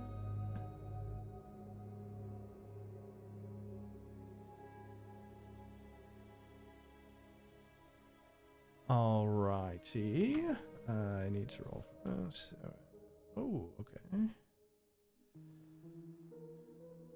So she's smaller, but she's starting to look about the same. Yeah, she is shifting in Okay. appearance to become more the same, but she's still kind of small in that size. That's good. Okay, so probably more matching, probably maybe even a little smaller than the mech suit than anything. So that's good. Yes, currently she is smaller than the mech suit for certain. Love it. But with this, we'll shift in as we'll come back to the combat. And starting off is the Banshee. And here she is just going to give out a lovely wail. And Ezra, Gil, the Panther, and Thashalt, I need them all to make a Constitution saving throw. Alrighty. Speaking of whales, isn't there a 25. whole side quest we missed about dragon ships and such? We'll get back to that. The side quest tab is closed. It's on my to-do list. Thashalt, as this wail shrieks out, just echoing, just this high-pitched. You watch as Gil kind of holds his hands up to his ears and comes away with blood, drops down to a knee, and just collapses on the floor. The Panther also unmoving as they drop down, both of them unconscious. And it leaves only you and Ezra.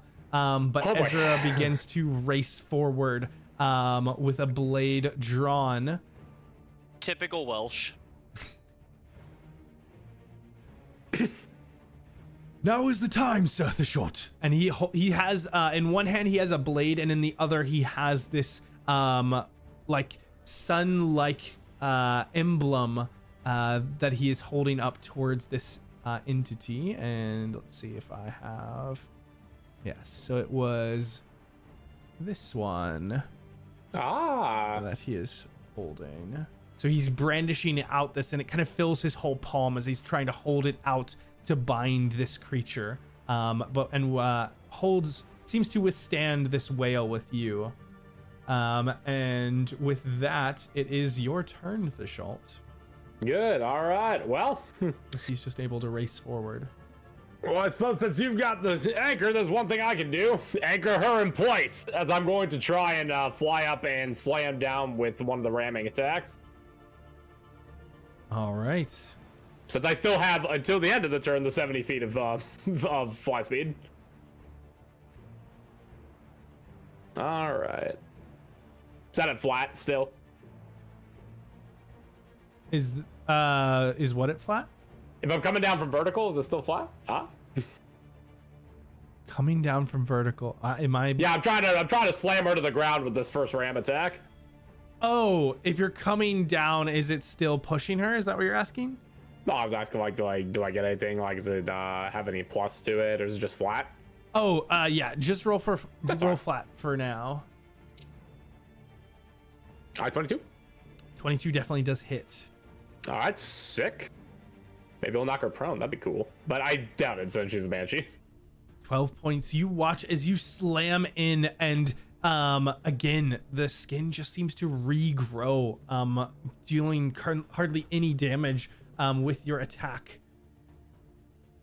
Alrighty, well, let's see if this one is a little more prone to getting grabbed, huh? Once again, as you try to reach out for her, just whiffing right through, there's nothing tangible to hold on to here. And you try to grasp onto this creature, but she is just this angry swirl of fabrics, and she doesn't seem to be wholly there. All right, well, whatever it is that you are, let's fight here, one-on-one. Perfect. With that, we will quickly return back. Within the caves, Jasira, you have been racing after Thishalt. Are you headed through the veil? Whereas before it was kind of this semi-translucent veil, it is now like opaque, almost frosted over. Yeah, I think she would try to pop through and appear next to Thishalt. All right. As you press through, kind of watching, you also enter into this chamber, this large white marble and gold chamber. And you see Thishalt kind of facing off against this entity. But give me a perception check, Jasira, as you enter. Okay. Ability check disadvantage. Perception. Damn. All right. You know. Jasira, you come in and you see Thishalt facing off against this entity, but the entity doesn't even be appearing to look at Thishalt. Even Ezra, you see lying on the ground, Gil, as they almost look dead. They're just completely incapacitated. But you also see something else in here. There's these wispy, ethereal figures in each of the rows that are walking down towards where Thishalt and the Banshee are. These what almost look to be like armored ghost-like individuals.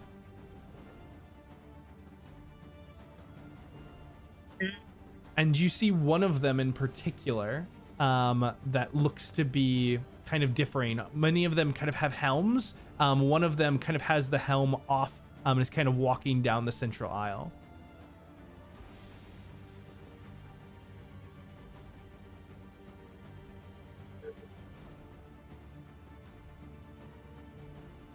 What are you doing? Okay, that is the question.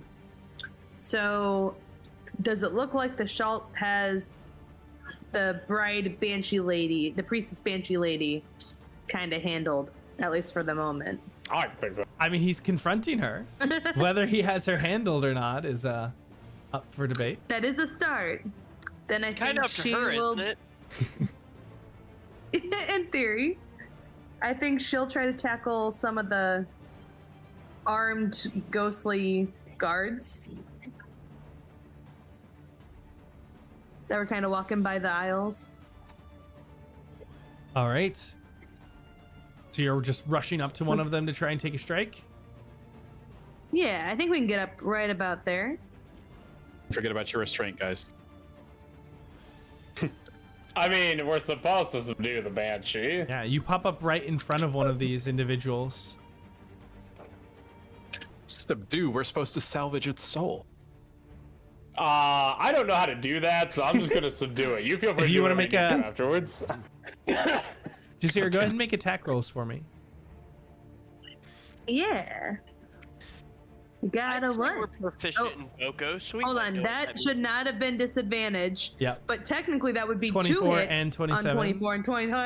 Yeah, so As you know. you take That's out these pretty two cool. punches and you just pass right through these spectral creatures. They don't collide. Well. In fact, they begin to step, they walk right through you and continue up the aisle. Okay, that was not according to plan. And Jasir, it's hard to kind of see that they're barely tangible, but you can see this middle one. It seems like it's speaking out, but you can't quite hear the voice yet. That guy? Yeah, the one in the middle. And Thishal, you haven't noticed any of these entities yet, but you did kind of see Jasira run in an unexpected direction. I think for whatever remaining bit of her turn and onwards, she will try to get closer and see if she can hear what the middle one is saying. We'll come back to that as we flip back. So Boko and Rhea, you're still racing upwards. You can start to moving at the speed that you are. You're now just starting to get into sight. You can see Rennie and Jordan Blake, one of the guild members, kind of up ahead. Is there anything that you're calling out to them, or are you waiting until you fully reach them?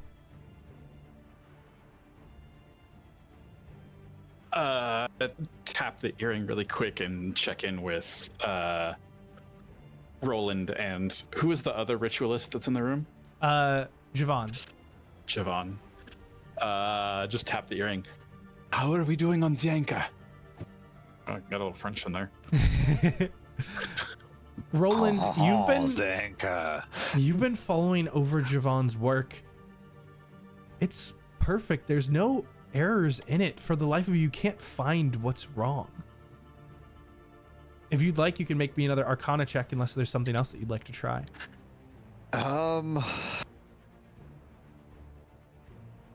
Yeah, I will double down on the Arcana check this time. Okay, go ahead and make it at advantage Oh, okay.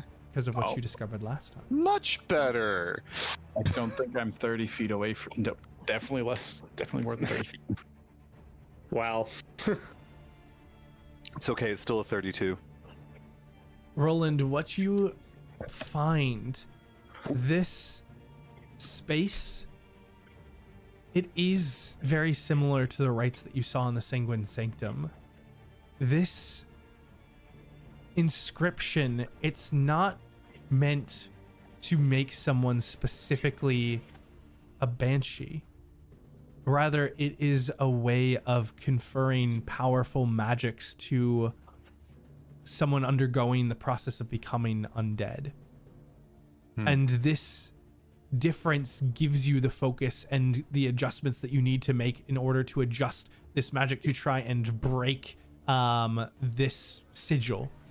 And you kind of quickly maneuver around, putting the final, it's not corrections, but additions to increase the power to adjust the scope of the intensity of what you and Javon are trying to do. And you feel the magic now starting to latch in and take hold.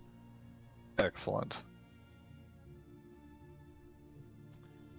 You all, Boko, you and Rhea, as you're racing up to this, kind of get to the edge here, just in time to see as the chalk begins to alight with magic. It slices through the stone, beginning to break and crack. You see the metal of the sigil start to bend and pull off. You see the stone start to kind of burn away and crack as this sigil crumbles and kind of breaks open. And Javon kind of sighs with with relief and kind of holds a hand up to the earring. The sigil is broken. And with that, we come back to Thishalt and Jasira. the Schultz, you are facing against this Banshee, and they don't even seem to really be looking at you. They've kind of let out this scream, but you see as they begin to shift and turn and expand, you see as they actually get, you hear over the earring that the sigil is broken, but they're actually getting stronger. They're not getting weaker. They grow back to that size that they were before, becoming massive and starting to dwarf you. And as this rage, this intensity starts to flow out, that aura of fear starts to creep through. You've already succeeded against it, but Ezra does make a save, and he also succeeds. And Ezra comes up beside you. Now is the time, young Thashot. Make your moment. Be a hero, and takes a slice at this creature and carves into it. Again, you can see it's not doing the damage that you want, and despite this symbol that he's holding, this creature doesn't seem to be impacted by it. What are you doing? I guess I'm just gonna prep the Aquablade just to look over to him.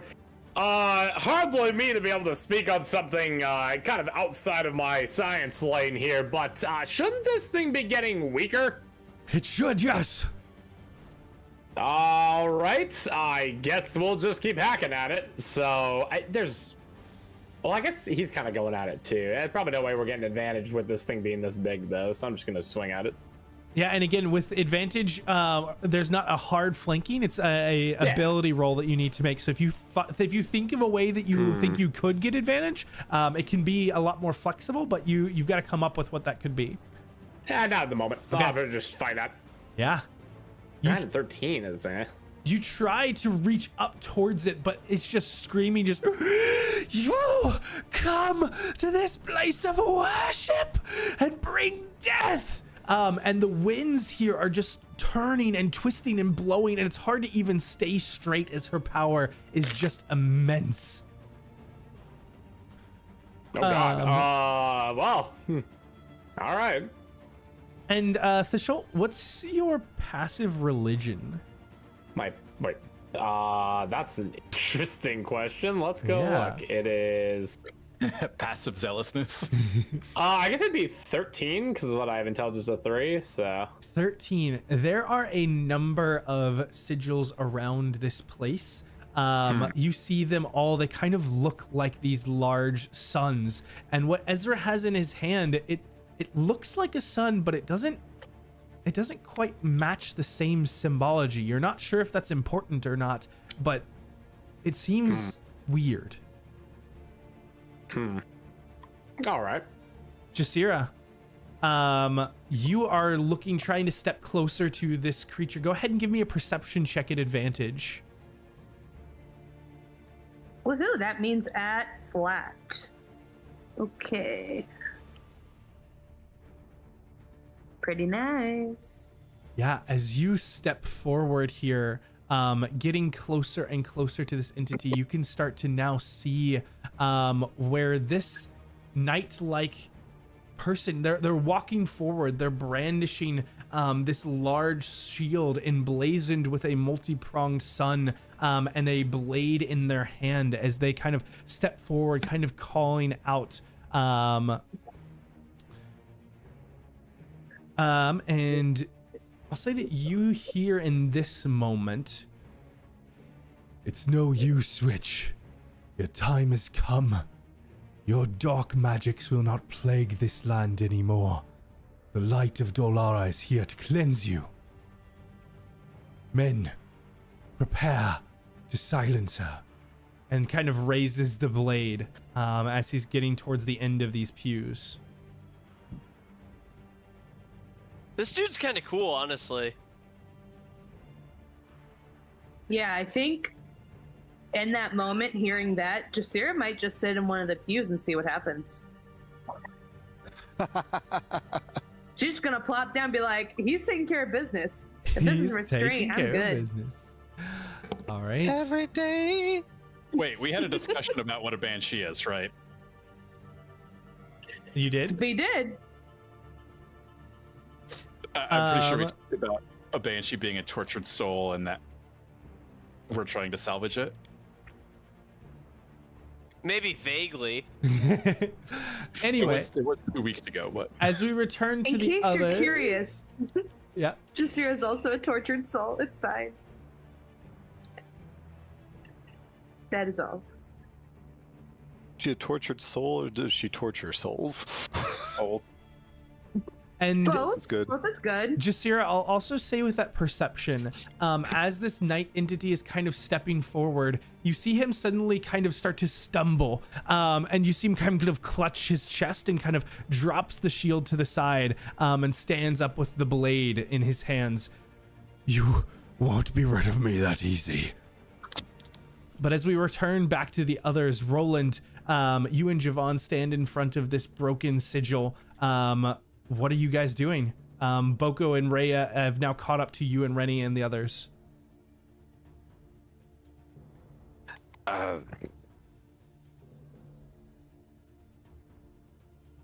So sigil's broken. Sigil's broken. Door's unlocked. Yeah, let's go through the door. Render combat aid now. Yeah, and the Clifftop Adventurers Guild is in the same vein where they're already kind of moving with some purpose to kind of race into the chamber. did they collect anything from this room? No, they just broke the sigil.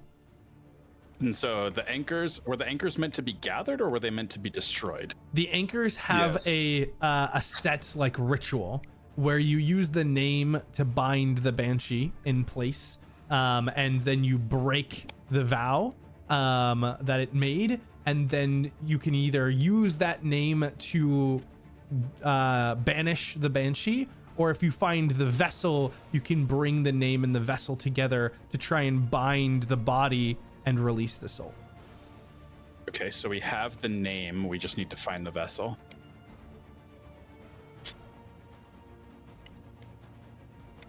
Theoretically. Maybe. As far as you know.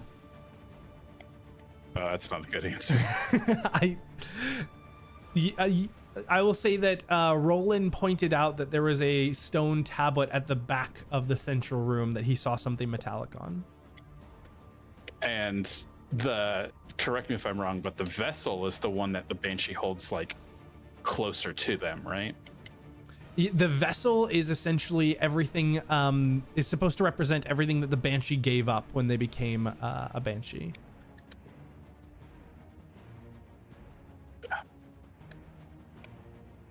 Okay. I'm gonna follow them, I guess. All right. Mock speed. Yeah. And really kind of passing up many of them, but all of you begin to maneuver back towards the chamber. You're closing in, starting to get there. The only one whose speed we mock is Clyde. You can hear him squeaking his way.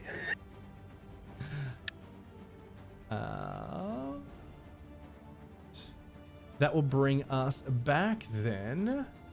Jasira, you were listening in. Gil and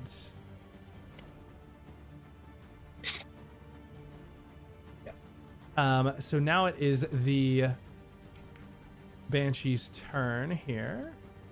Oops. Goes off. As the Banshee is beginning to continue to wail out in rage, you see as they kind of lift their hands upwards and begin to reach towards some sort of magic and bringing down this icy wind that kind of rushes from the rafters and kind of flows through. And it's strange, the shot, because it initially hits you like this warmth, and then it turns into this just ice cold as your body's temperature drops.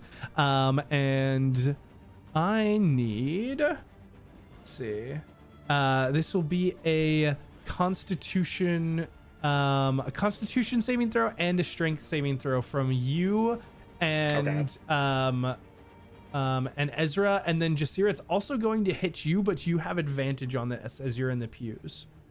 So 2 saves, Constitution save, then this Strength saving throw. And this one, I assume, is fright. Has to be so. No, this is not frightened. This is just a cold and a push effect. It's And you not need a which from Justira?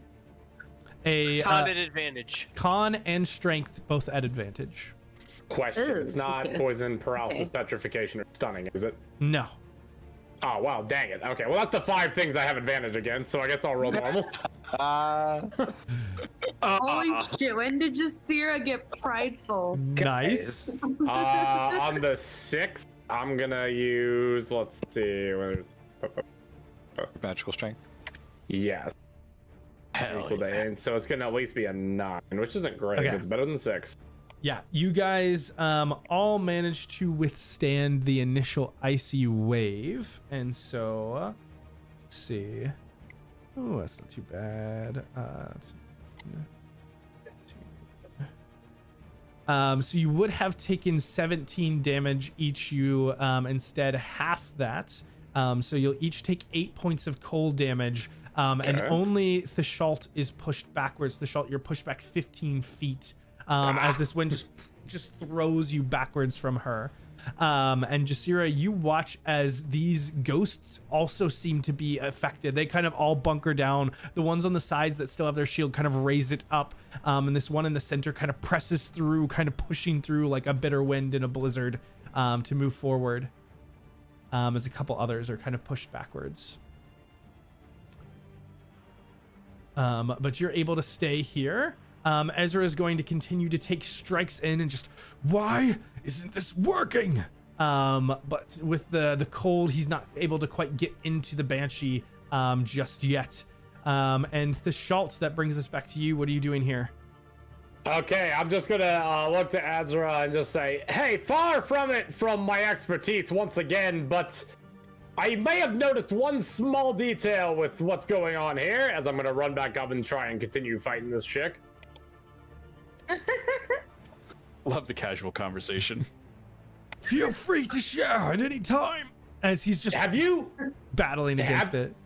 Have you looked at the suns in the chapel and the one that you hold in your hand? I'd noticed that as well. I was hoping it was coincidence. I don't think we're that lucky. All I'm saying is a rogue variable in an equation can definitely cause a lot of issues if you don't have it right, as I'm going to take a couple more cuts. Where are the others? Yeah. And as you two continue to fight against them, go ahead and make your strikes. Yeah.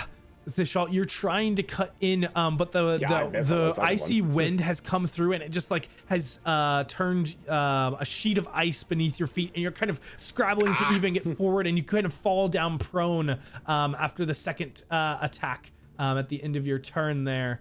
Jasira, you're still in the pews, just continuing to watch. Can I burn this to not be prone? Yeah, I think what she'll. Yeah, there we go. I think what she'll do, she'll probably hop up a couple pews. Okay, carry on. Gotta keep listening to the dialogue. Yeah. Gotta watch the cutscene.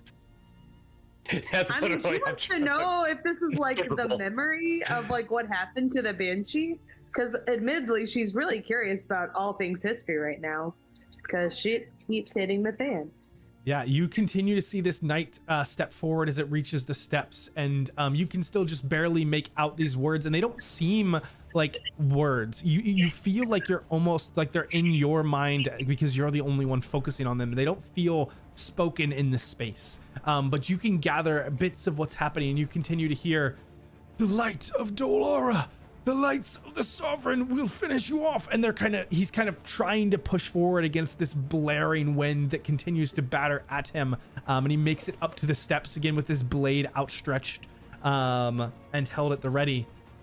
With that, I will say at the end, well, we'll get to these. We'll say they're coming in.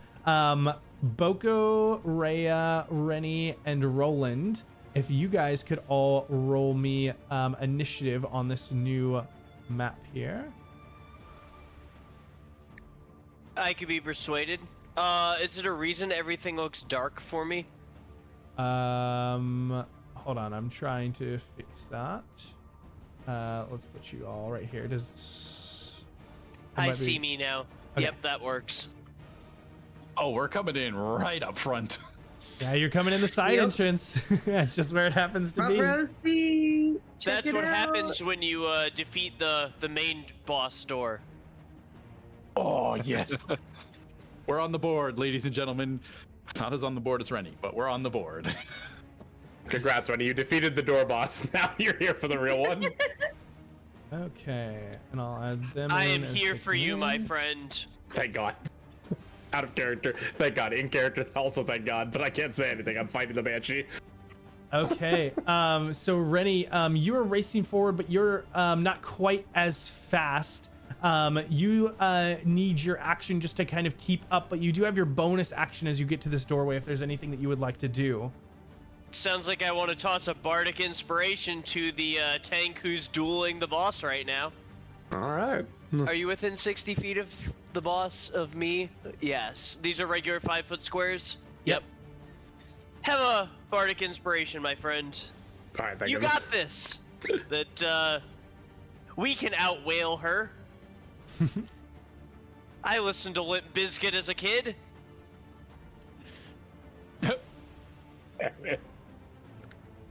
And Boko with the super speed, you come in racing. You still have so you've used hasted movement, and we'll say your extra bonus chimera. So we'll say you have your normal movement and your action as you reach this doorway. This is a really interesting kind of sun shape on the ground here. Does this look familiar to anything? Perhaps I hope so. Perhaps carved into me or not? What? There is something so eerily familiar about it. It is strange to see it in gold rather than blood, but that is darn near the same shape. I mean, you know.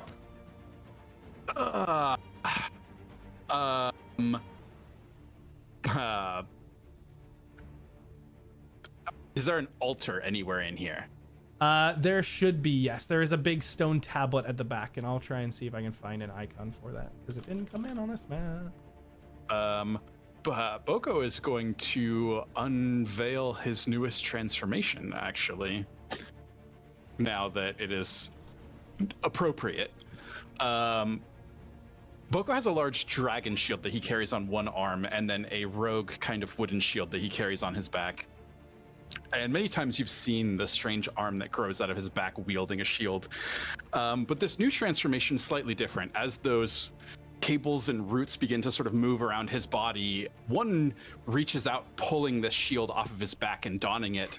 A second actually sprouts and runs along his dominant arm as he plunges his hand into the bag of holding, and using the two new arms draws the Dragon Fang greatsword out of the bag of holding. Sick. Amazing.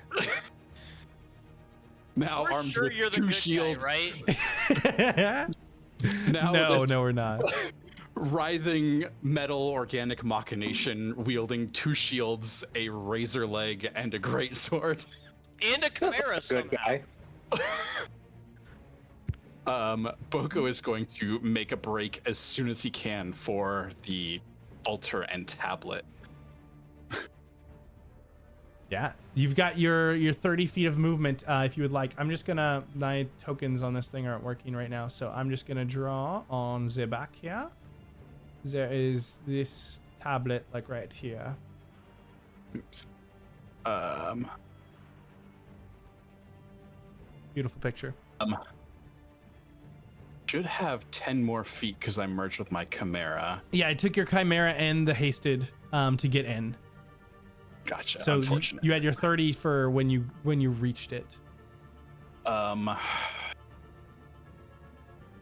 will make it about there, and Boko, as you enter, I do need you to make me a wisdom saving throw for the fear effect. yes, there is that. Where the fear? Hang on, I have to see what that number is.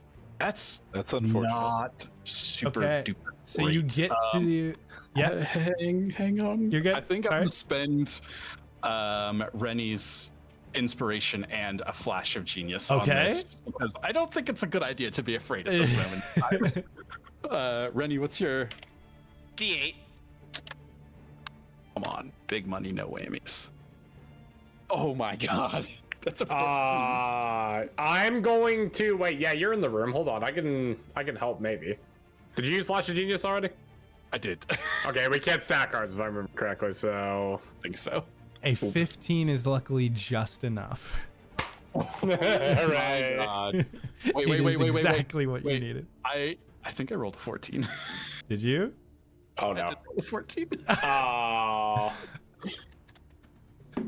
Unfortunately, no. Unfortunately, here just not quite enough.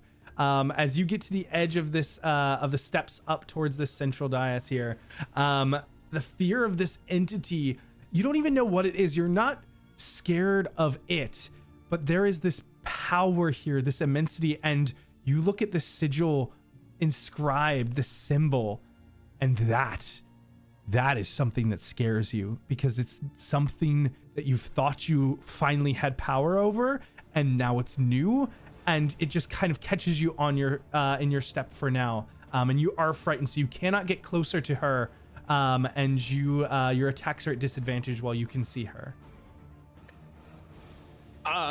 Just in case, going forward, the Banshee and I, we're both undead, so like we're vibing together. We're homies.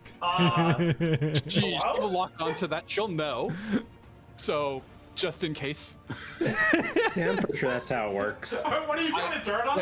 Wait. No.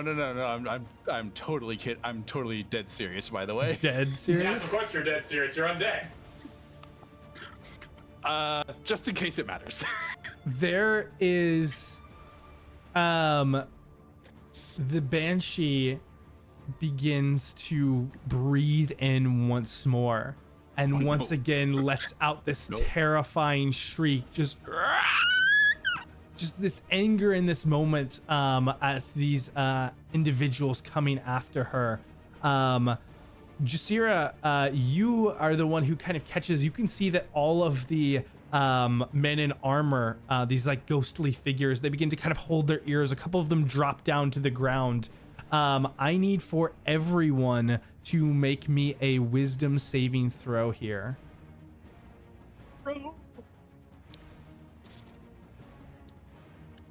All right. Wow. Now I roll a fucking 22. Okay.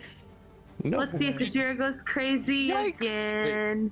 The Banshee took it easy Jasira's on me because crazy. she thought. That's a lot of fours, gang.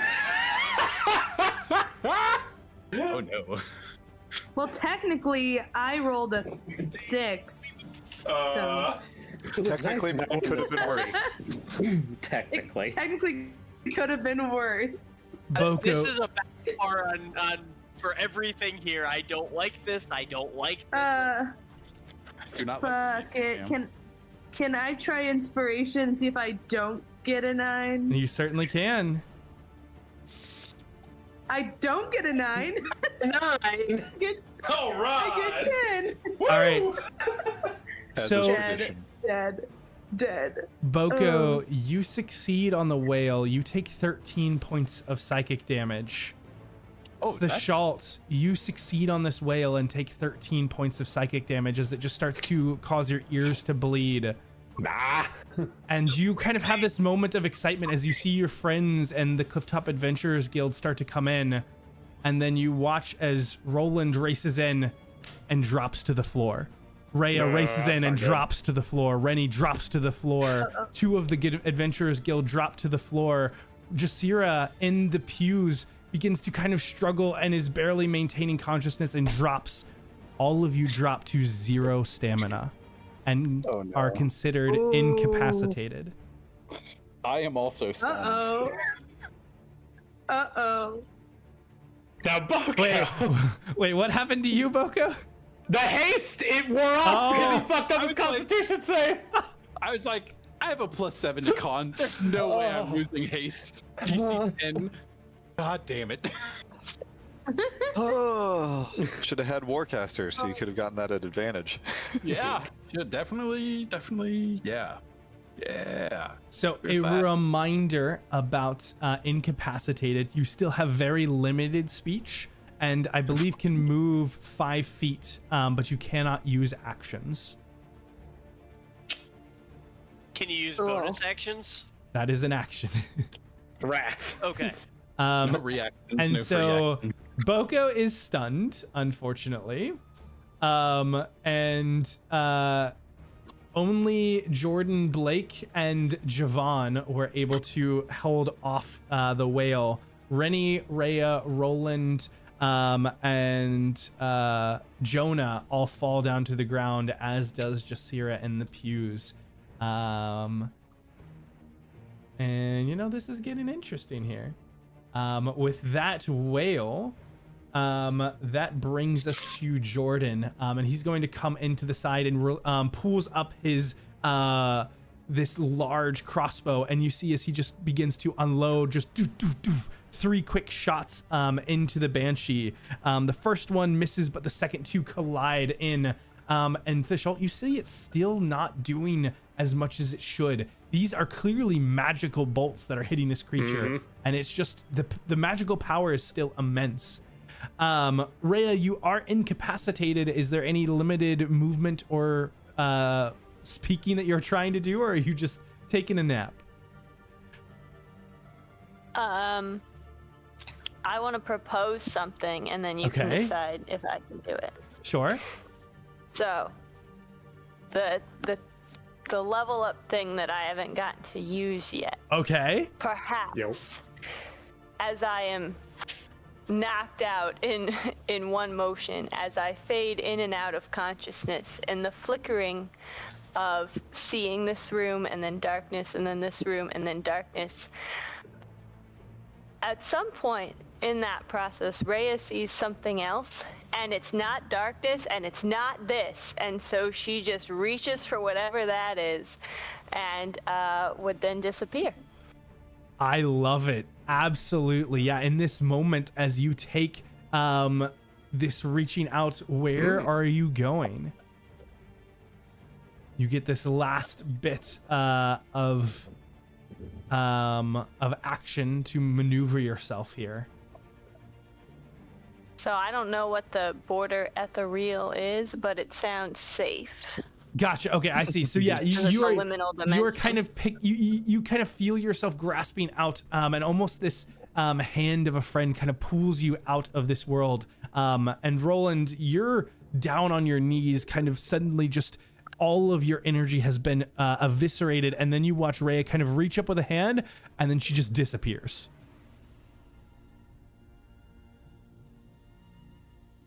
And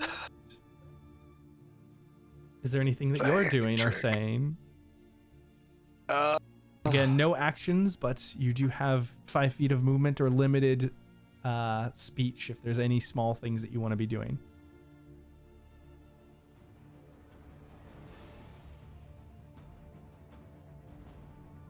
I mean, is the tablet up there the thing that I saw? It looks like it. It looks newer for some reason, but yeah, it looks to be the same. Roland is just going to do the like dying point towards the tablet, just like as he's sinking down. Yeah.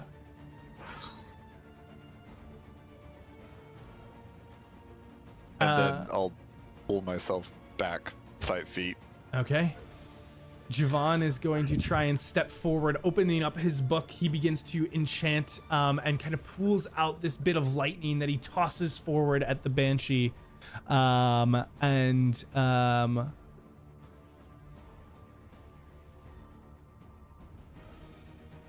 this lightning kind of crackles and surges through, you see that the Banshee is...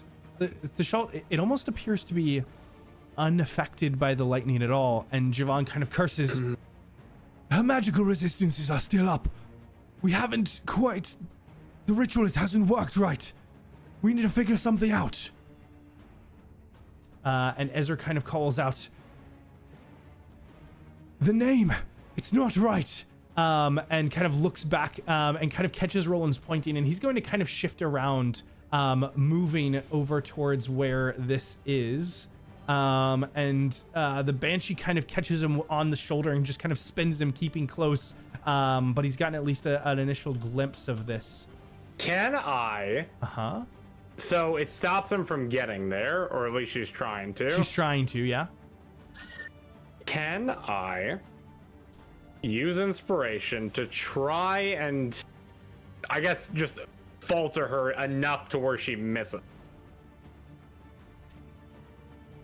If you want to burn inspiration in this way, I'll give you a roll off for her. So you can make an attack roll, and I'll roll one of her attacks. And if you get higher, then you can give him the moment here. Then let's try and I'll say grab. she got a 17. All right. Do it.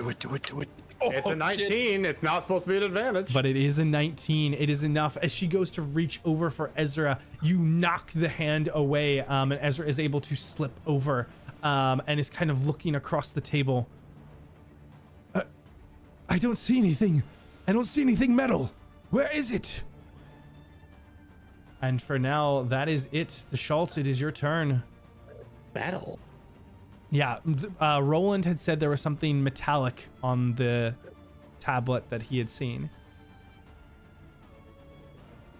I see. I'm just gonna call out. What use is the metal? Did he say the name wasn't right? Yeah. We have the wrong name. So we only have one anchor then, essentially. Is what it seems like. So we think it's over on the altar then? No, that's the vessel.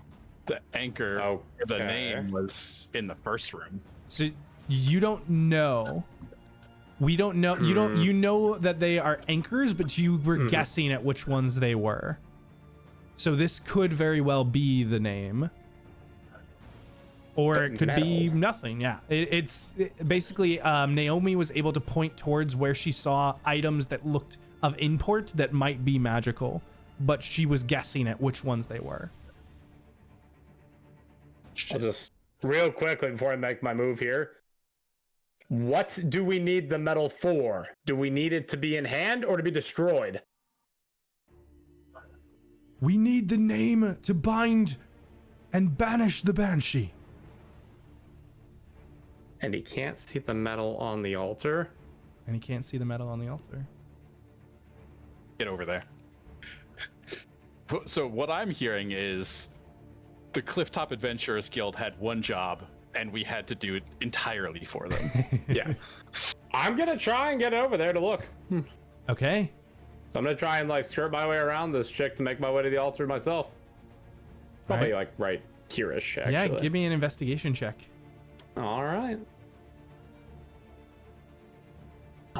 Investigation. Normal. Okay. Hey. Nice. Jasira, you are barely conscious, kind of looking onward, trying to see what's happening. You've lost all audio from what's occurring, but you still see just barely that night figure. And they step forward with the blade in hand, and you can see that they actually grab the shoulder of this woman and begin to press her. And as they're stepping forward, you see that he carries the woman in the white garb. The Banshee doesn't move. This ghost-like woman does. And this knight carries the woman over and tosses her onto the table and reaches this blade up and kind of slams it down. Thishal, as you're looking, this is a blank, empty stone table. There shouldn't be any place to hide something. And then suddenly there is a clank and there is a small metal amulet that is on the table. And you know that was not there before.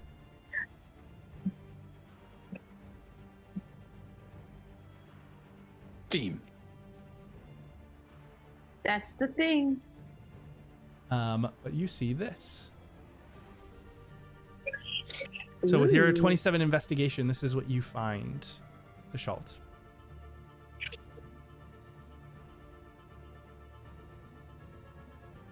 You're muted, Noah.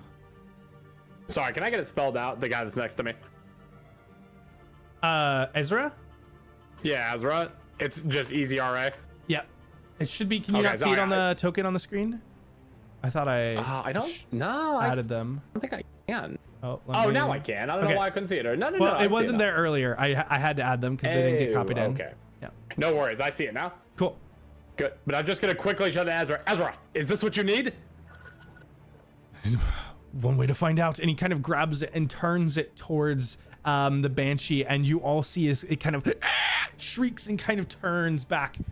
That's definitely the name. All right. And with that, you also see as the Banshee starts to shrink slightly. And Jonah is incapacitated. Rennie, that comes to you. Is there any small things that you're trying to do as you're incapacitated? Is there any chance that feature worked? When you are reduced to 0 but not killed outright, you can choose. Oh, hey. Yes, it did. You're at 1 stamina. All right. So this Banshee keeps wailing at us. I'm gonna wail back. I am gonna just let out full ass noise, as much noise as I can possibly make. And I want that at disadvantage from her. Okay. And so that is a wisdom saving, or no, she automatically takes, so go ahead and roll the 3d10 and then, okay, that is good disadvantage. The first one was a natural 20. The second one is a 16. What is your spell save? Ooh, it's 18. 18. Okay. So, she automatically takes 16, and you see that this damage does seem to land fully. So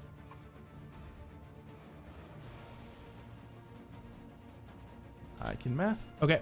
And she is under the effect of your cacophonous wail. And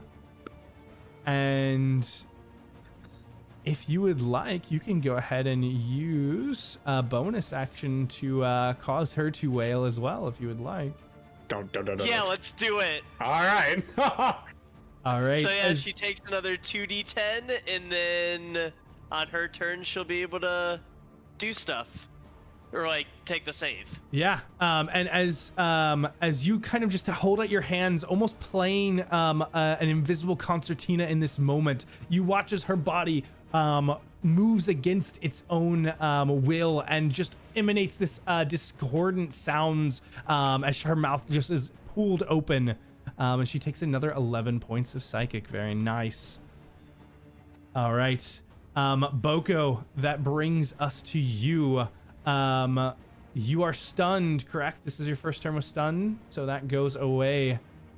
As you shake off the stun, you now see Thishalt and Ezra. Ezra is now holding up a much smaller amulet towards this creature, and you see the Banshee shrinking in size. But it is not done yet, and with that amulet found, it begins to turn and rush towards Ezra and Thishalt. Both of you are going to get an attack.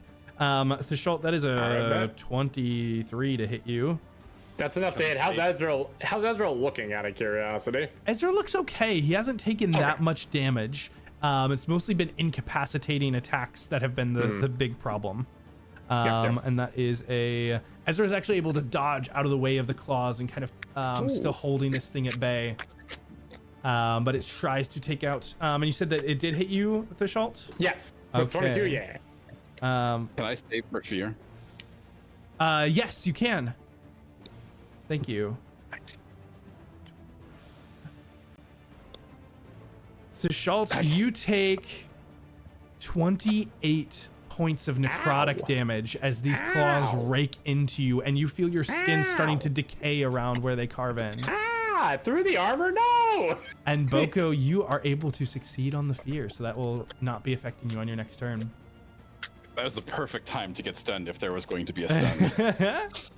And she does not save on the wisdom save, so she is still affected by the wail for now. Right. Jordan continues to take a series of attacks onto this creature, and in the meantime, Rhea, you are in another plane. Roland, is there anything else that you're doing? Ooh, we got an extra point. We have to find the vessel. It's supposed to be in here, right? In theory? In theory. in theory. And I look around to see if I can find it. I'm going to say, since you can't make actions, you can't make a perception check. And looking around where you are, you don't see anything in like the first pew to the stairs. So in your your vicinity, the only thing that you kind of see is above you. There's this massive 8-pointed star, kind of hanging above the doorway. Then yeah, I am down and waiting for help. All right, Javon. Yep. Yeah. Was there something else that somebody had? Okay. Javon does not have anything, but is going to see that the tides have turned. Is going to move over and give a healing potion to Jonah, get him up. And Ezra is going to take 2 more strikes in now with the name in hand. They are at advantage. And so both of those will hit. The Thashalt, what are you doing? Do I also get advantage since he has the name? Only the one who has the name in their hands has advantage. Okay. But they're no longer halving the damage or healing. So. Oh, all right. Well, maybe this will work then. I'm gonna go ahead and we'll use 2 more of these. Is there anything else on the altar? Not that you can see. That's it. I pretty much should have seen it clean there. So what about those 2? Those 2 both hit. Very nice. All right. So cool. 15 and 9, and hopefully she bleeds. She does not have blood, Dang unfortunately, but they do still take the full damage of that. So 24 Nice. more points. Jasira, is there anything that you're doing from your spot? If all we can do is crawl 5 feet or say small phrases, I don't know if that's much she can do. Okay. Then for now, you hold where you are. And with Jonah up, oh, he moved. It's not his turn yet. He goes right after. Oh no, I had already rolled for him, so it is his turn. Apologies. Okay, so it is Jonah's turn. He's now up. He is going to do a mass cure wounds here. Nice.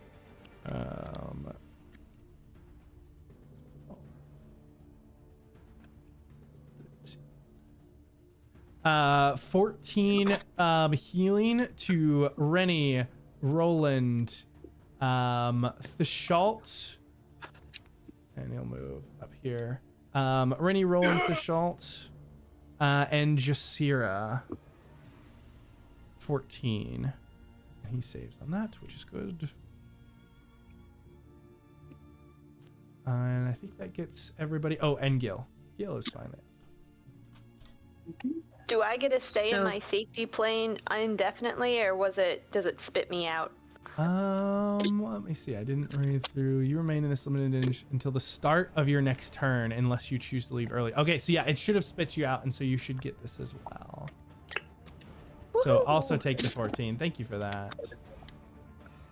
She said it's 14 stamina? Yes, 14 stamina, and so you are no longer incapacitated. Nice.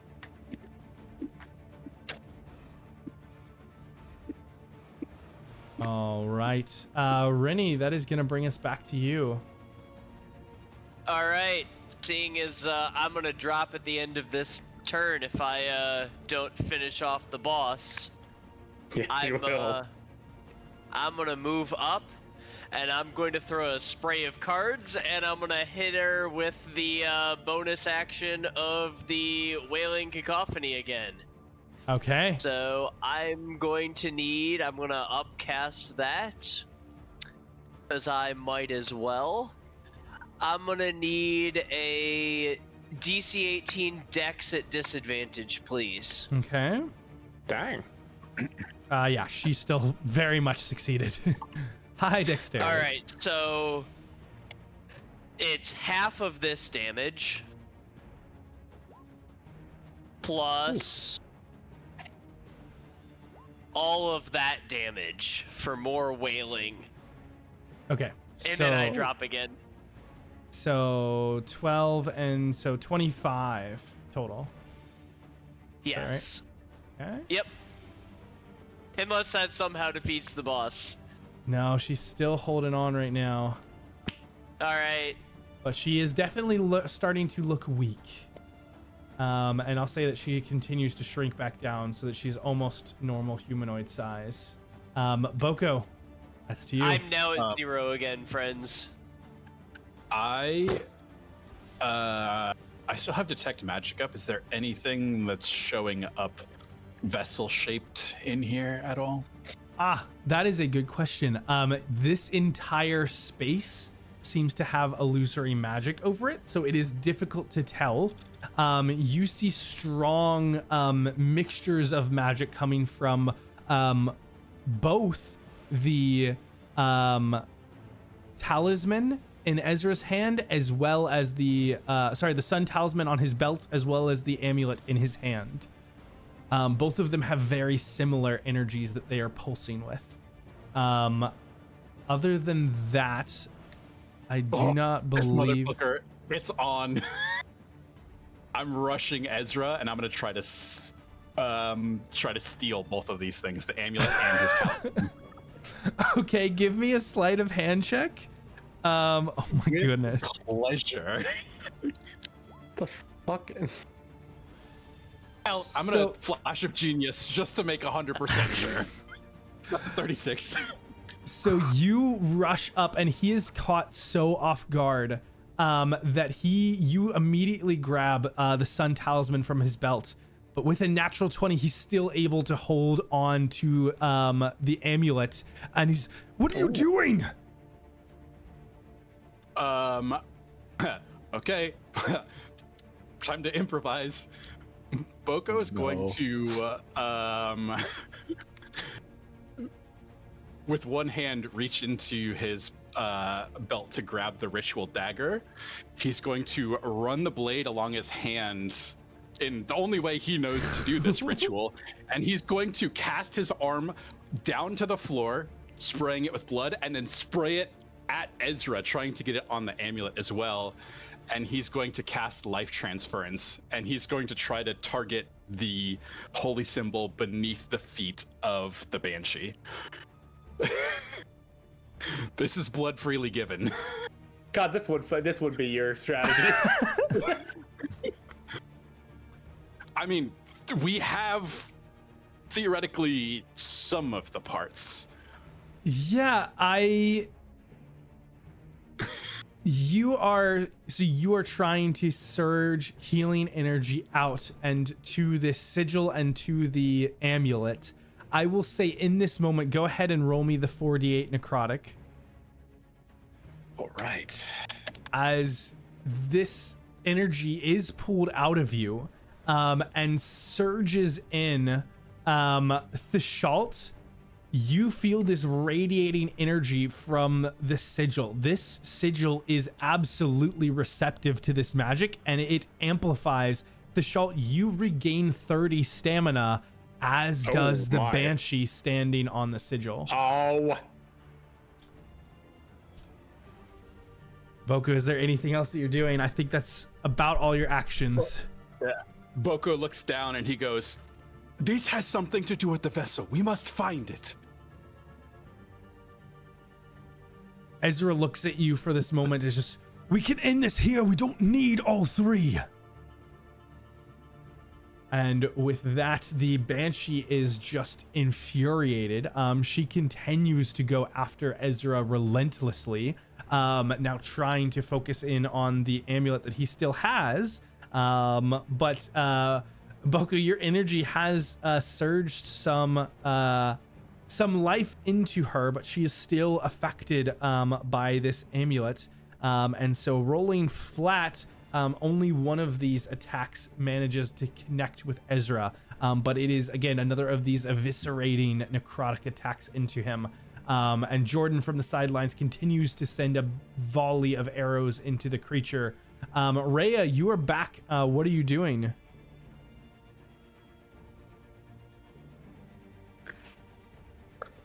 That's a good question. Rhea is confused. But she'll at least move up.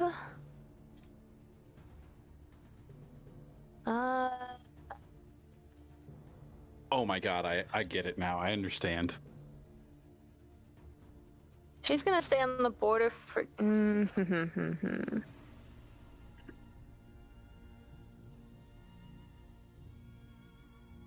Yeah, she's still a little wary. She's gonna come back to the shadows with this guy, hide, and plan an attack for next time if it looks like we're all still attacking. Okay, give me a stealth check.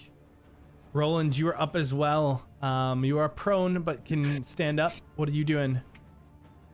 Yep, I will stand. Is anyone else down? Me. Yes, Rennie is down. Rennie is at 0 stamina. I will hold a hand out towards Rennie and as a bonus action say, "Rise, my friend." And cast a healing word for 5 HP.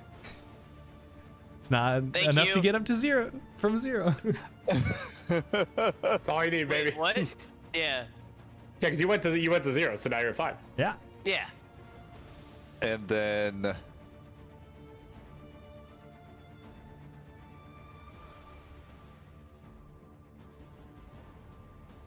oh gosh.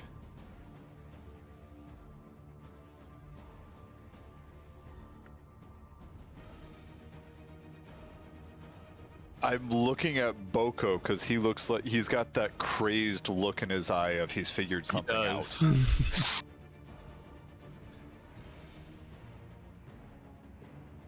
What are we doing? Boko is going to point at the amulet, and he's going to say, Can two anchors be the same thing? Something that the Banshee has left behind.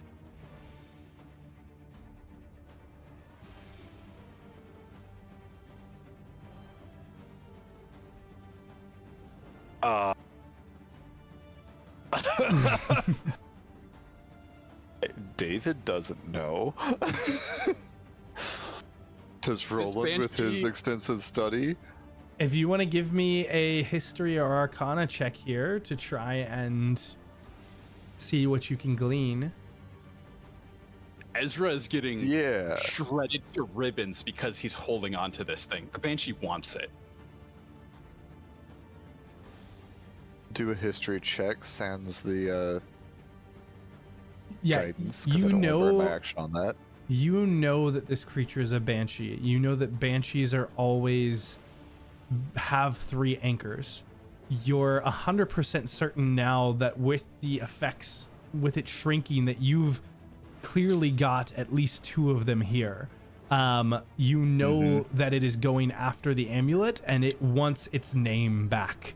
And you know that the breaking the sigil seemed to break the vow that it had. It doesn't make sense. There shouldn't be 2 names. Perhaps this sun sigil is the vessel then.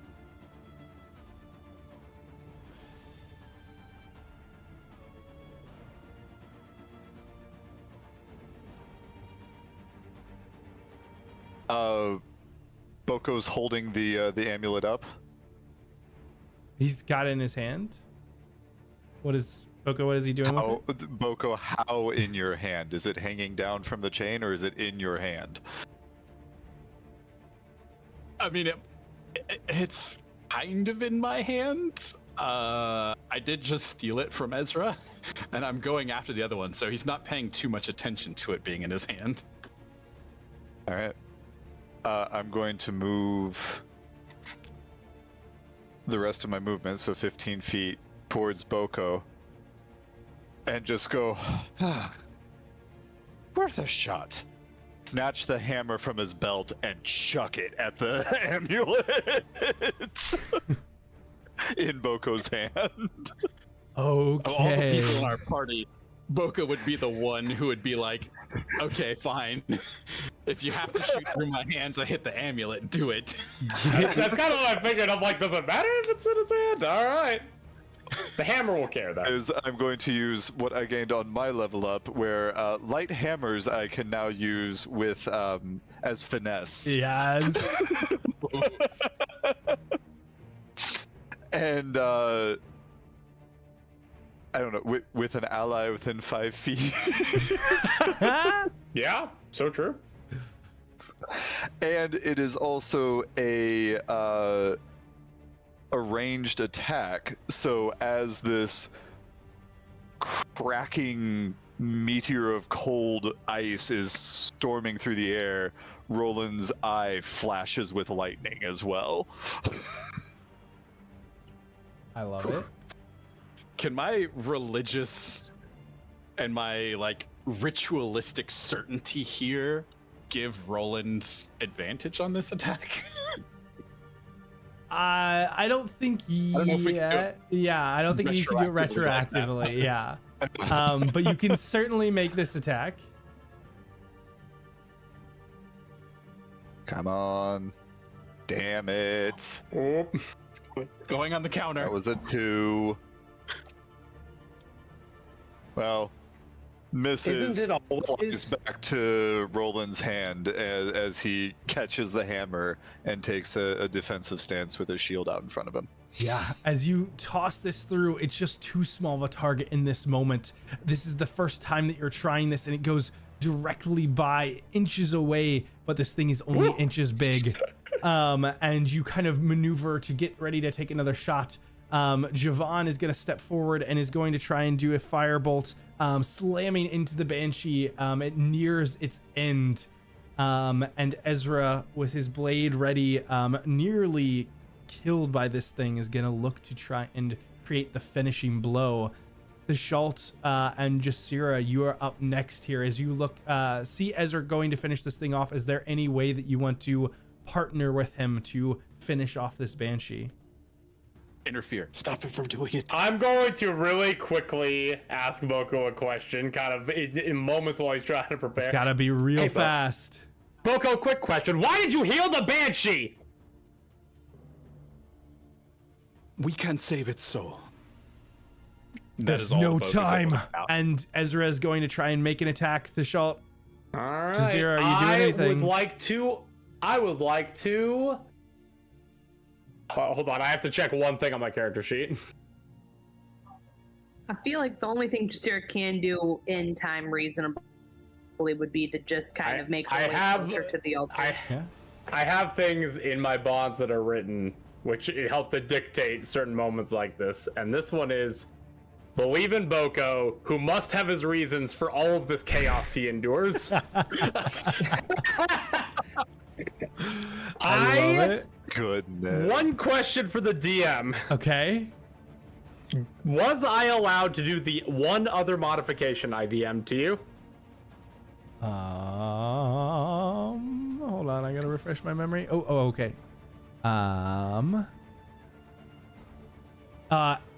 Let's vibe with it. That sounds super fun. I am. Okay, I'm gonna look to Boko. You're lucky we've been through enough for me to trust you, and I'm going to activate the backup mechanism I have now installed into the suit. Oh no. Because I am fully out of hydro, I am going to now gain my liquid attack through a different source. And I'm going to now pull the double injector and stab them both into my arms. Blood freely given, and I'm going to double shot into the floor with the blood cannons. Blood cannons. Okay. That's So- wild.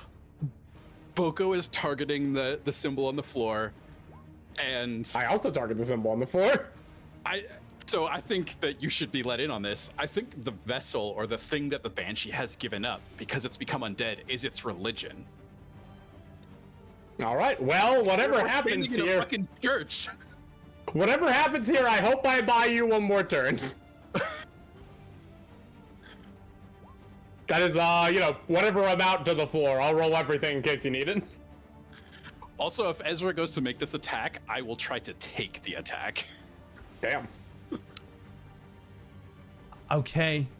So in this moment, the Shalt, as you are blasting into this sigil, into the chapel itself, Boko, as you are diving forward, you will take this attack on the blade, and we'll take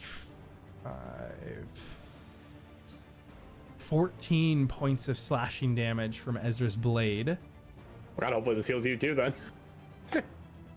But you take the attack instead of the Banshee. And in this moment, there is a surge of energy as there seems to be, by placing blood onto this, enough blood onto the sigil, it is triggering something long within this chapel, long dormant. And you see as the etherealness of the Banshee starts to dissipate, the body starts to lock into place. But you also see that this brings a wave of invigoration and rage to the Banshee. And it is going to heal some as it becomes stronger, but you seem to have found a portion of the vessel. At the same time, there is cracks that begin to appear across the marble as these large portions of the white facade begin to fall away, revealing the old, decrepit, black, overgrown chapel behind. And And there goes the illusion. as the illusion starts to crumble. And here, Boko, as you look, this entity, there is suddenly a second, as standing beside the Shalt, a warrior in all black armor, a shield on its arm with a blazoned gold sun shifts to a dark red crimson, and a blackened blade in their hand, still blood-stained along its edge, as this ghostly figure that Jasir had been seeing also turns into a more corporeal form. And with that, I think that is where we're going to end things off here and where we will come back. Thank you so much for joining us today, and we will see how this all plays out next time. See you then.